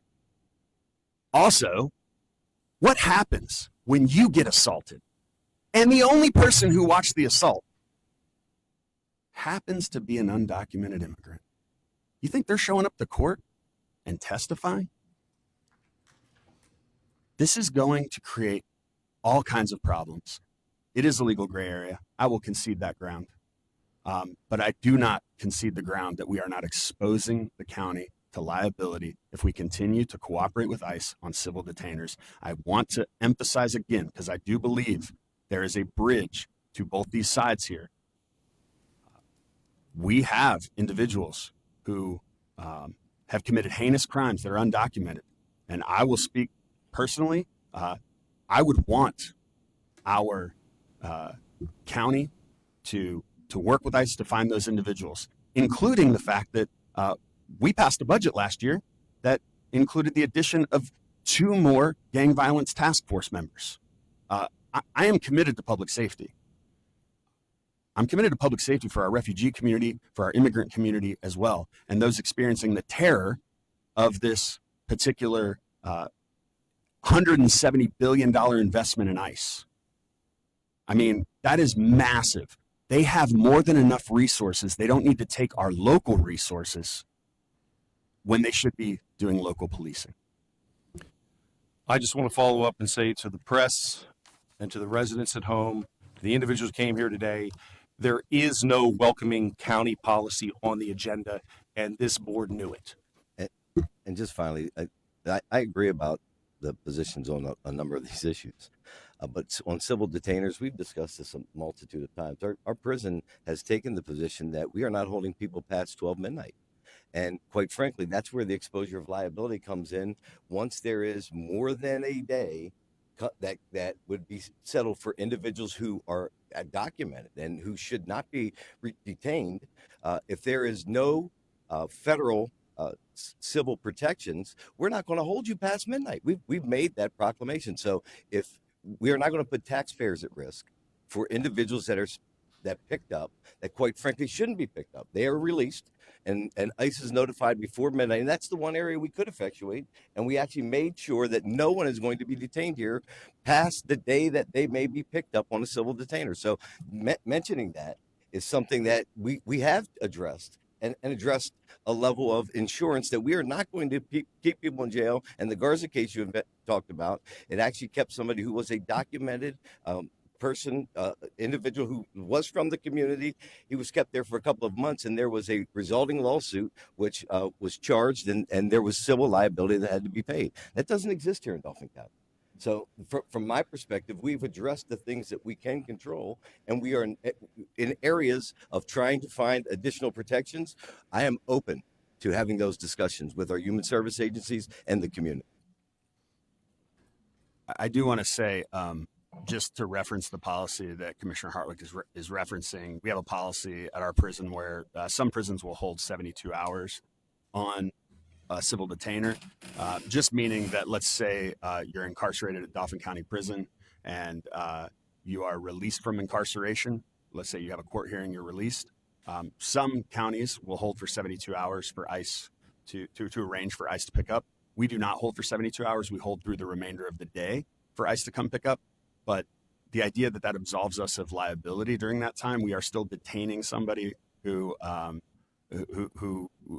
that is another legal gray area where we can certainly still experience lawsuits if we detain somebody through midnight when they were released in the morning, if they are a United States citizen. And again, I want to emphasize that ICE has got this wrong in multiple cases, and they continue to ramp up their operations with, I think, limited administrative clarity. But any other comments before we move on? All right, so we are taking a vote. I believe there was a motion and a second. All those in favor? Aye. Opposed? No. No. Motion does not carry. Move on to tourism grants. We have one before us for the film, arts, culture, tourism, facts. Make a motion on items number 1 under tourism. Second. I'm sorry, 1 and the tourism grants through the police departments and the regional area management for the PIAA wrestling. That is under former business, but I'll accept that. It's under tourism? No, there's only 2 of them that are, the other ones are under. Just a point of clarification. Item 1 under 2025 tourism grants is a new item this week, which would come out of the tourism fund. Last week, I believe, understood. Information was provided that was not quite accurate in terms of the current balance for the tourism fund. When you include prior year funding that is still available, we believe there's around $120,000. So if there's an interest in pursuing the items that are in former business, they would need to be approved with either the understanding that that would reduce next year's tourism grant allocation, or they would need to be paid for from an alternative fund source, and that motion would need to be made on the floor. And by next year's tourism grant, just to be clear for the public, we've been receiving tourism money all year, and we are in September, so there is a balance. It's just it will be distributed next year. It's not that it's not that we don't have those monies. Can I get an understanding from maybe economic development, even a nod head that I'm accurate in saying that we've been receiving hotel tax money through? Okay, yes, every month. Yes, okay. And I'd like to amend my motion, please. Okay. Yeah. Just to address item number 1 first.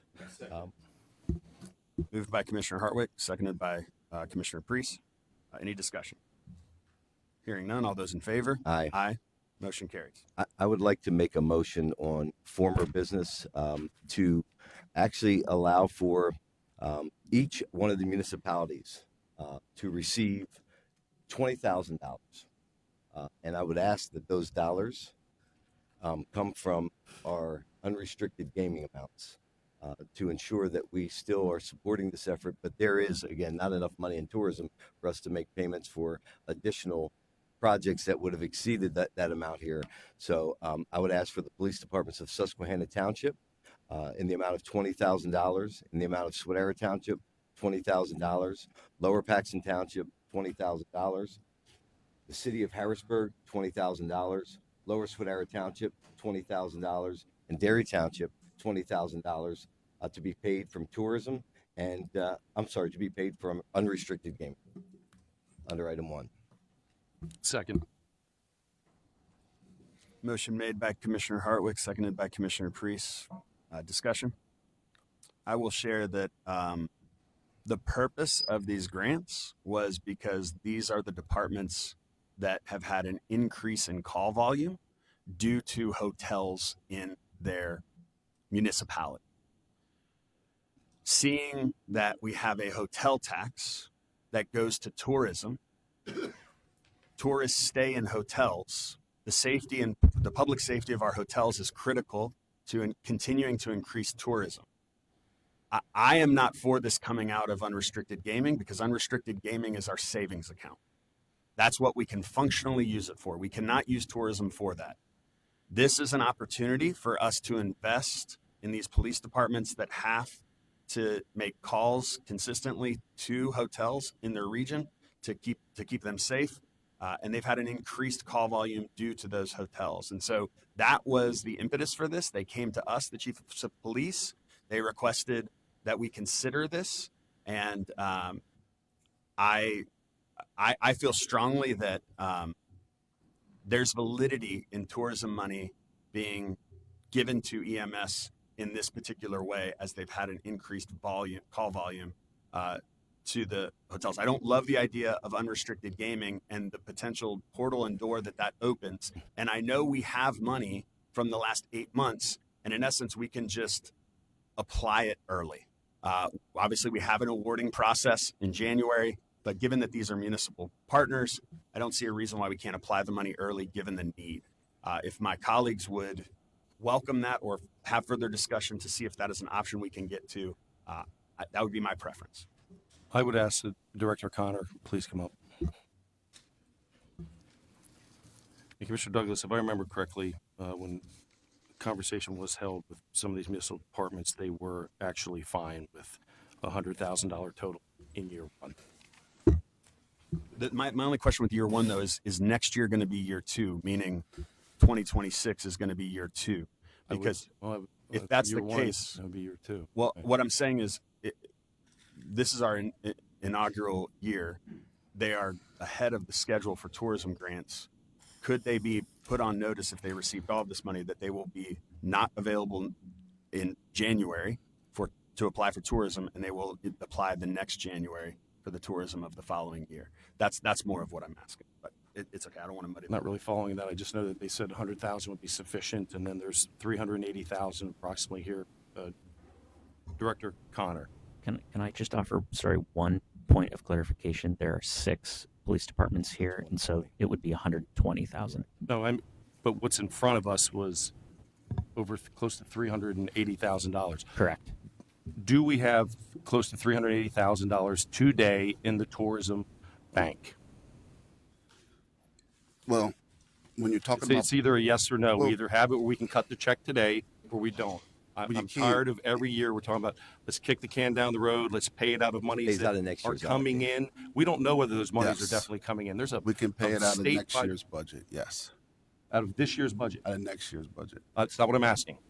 Is there $380,000 in the tourism account right now to cut the check? In the budget, no.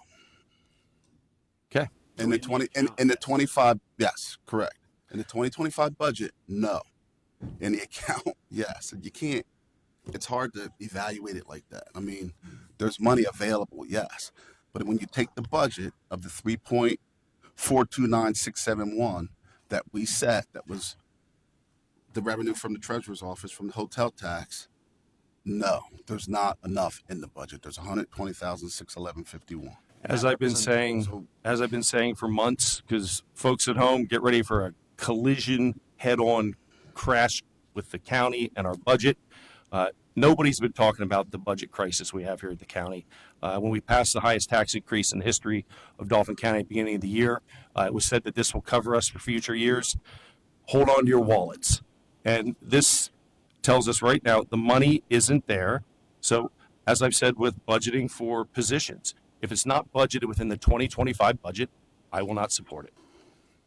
And we have the money that's in gaming that the police departments could utilize.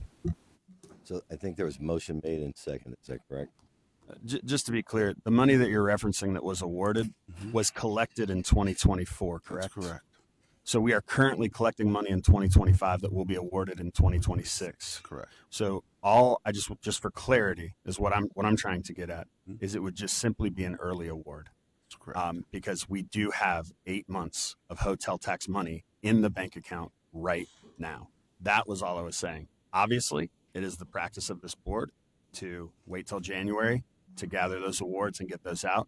And I'm fine with that practice. I was simply saying this process was potential to award because they were partners.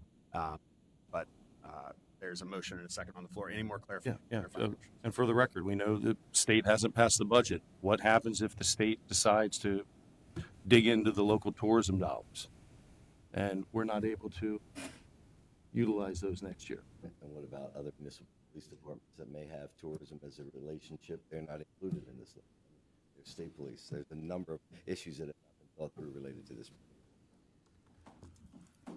And I hear all of those concerns. I think I'm concerned that the only lever we have to pull from a savings account to handle the challenges within our budget are unrestricted gaming. It is unrestricted monies. Tourism is restricted monies. We are taking off the tourism, applying unrestricted, and I would argue losing $120,000 that can help man the gap for the challenges that are going to exist within our budget. That's something that I'm concerned. Is it possible that we could table this and have more discussion, or is there any openness to that? Just item one. I think we should call the vote. Okay. The motion on the table, if I just want to make sure I have it accurate, is for items A through F to each receive $20,000 from unrestricted gaming. Is that correct? That's correct. And that motion was made by Commissioner Hartwick. It was seconded by Commissioner Priest. There's no further discussion. All in favor? Aye. Aye. Opposed? Aye. Motion carries. Thank you. Thank you. And I guess we have one more item, the Regional Arena Management LLC for the securing of both wrestling and basketball. There was a bid that was placed in to be able to secure the PIAA wrestling and basketball state championships in partnership with VHH. We were the winning bid. We took those events, and now we'll be in the Hershey Giant Center to generate revenue. And as a part of that transaction, we have an obligation to be able to support it at $20,000. It certainly has great economic and spin-off benefits, and it's something that we are proud to continue to offer here in Dauphin County. I have a motion for. I'd make a motion. Second. Motion made by Commissioner Hartwick for item number 2, seconded by Commissioner Priest. Just for clarification, this is coming out of tourism money, correct? It is. Okay. All in favor? Aye. Aye. Motion carries.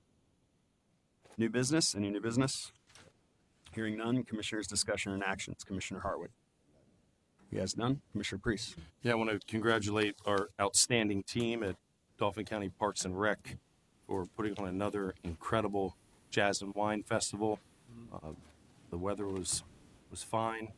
Bands were amazing, and Thea Stebbins and her team continue to put the county on the map with top-level professional events like took place this weekend. And Mr. Hartwick, I believe you were there. I saw some photos there, so I'm sure you might want to add something to it. Yeah, a great lineup. I think we had multiple states. It was the biggest turnout that I think we've ever had. It's all the people behind the scenes that do the work that put that event on. And this year, I think, was the most successful event ever. And great lineup of acts. And I want to thank Anthea, her staff, all of the volunteers, and Larry Moore for being able to place that event and ensure that we remain one of the top jazz events in the country, which is looked forward to and circled. As a matter of fact, we have multiple jazz fests that come here to promote at our Jazz Fest to try to get tourism into their region. So great job to Parks and Rec staff. I have no public comment. Public participation. I guess I have a list coming. Antonio Foster. After that, I'll open it to the floor. Just a reminder, 3 minutes. You need to state your name prior to speaking. We are being live streamed.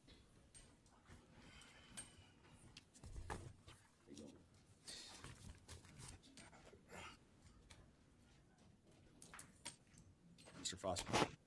How you doing? Antonio Foster, 594 Chamber Street. I'm gonna get right to it on the fentanyl bodies. Tamika Henderson, Teresa Bell, Tara Sanders, Darnella Moore. They would be responsible for Second and Hamilton, Trina Waters, Fred Porter.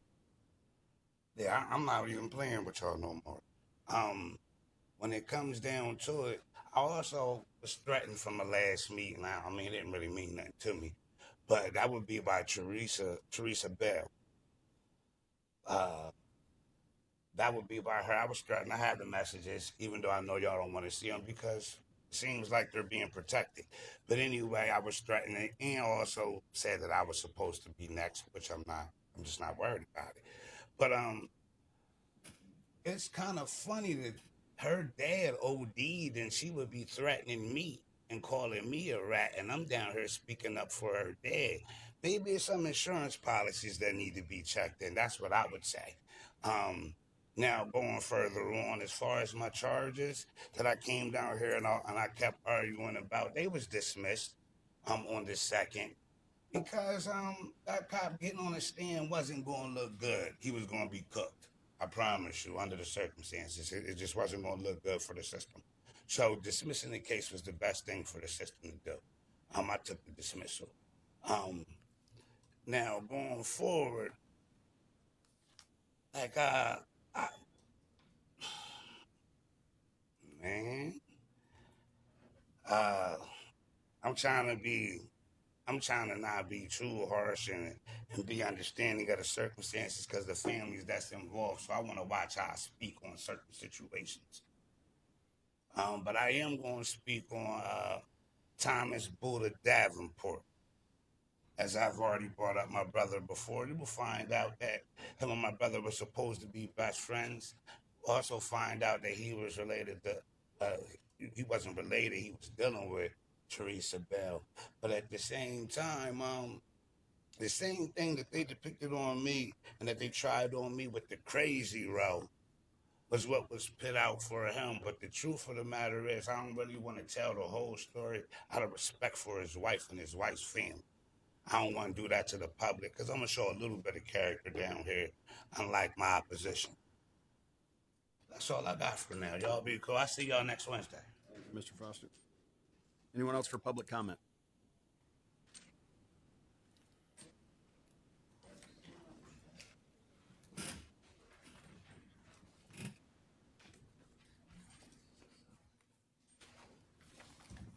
Howdy, my name is Charlie Buckwalter. I'm not entirely sure how this works. You need my address? Okay. May I ask a question about one of the items that we discussed earlier? Or I guess I'm not sure how. If you have a clarifying question, you can ask. We're not necessarily obligated to answer. It's more public participation to share with us. Understood. Then, I mean, if you're able to answer, I just have a general question for under general items, item number 10. What sort of timeline are we looking at for reviewing like the contract? And I heard an October 1st deadline for when the existing medical care system is lapsing.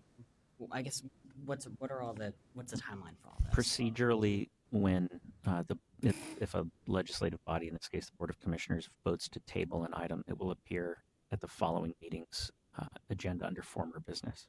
Okay, understood. And you are accurate in your October 1. Our contract with the current medical provider ends. Okay, and Do we have any sort of estimation of how long it would take to transition from one care team to another, and what that would look like? That transition's currently in process. Understood. All right, thank you. Anyone else for public comment? Seeing none, I'll entertain a motion for adjournment. Moved by Commissioner Hartwick, seconded by Commissioner Priest. All in favor? Aye, we're adjourned.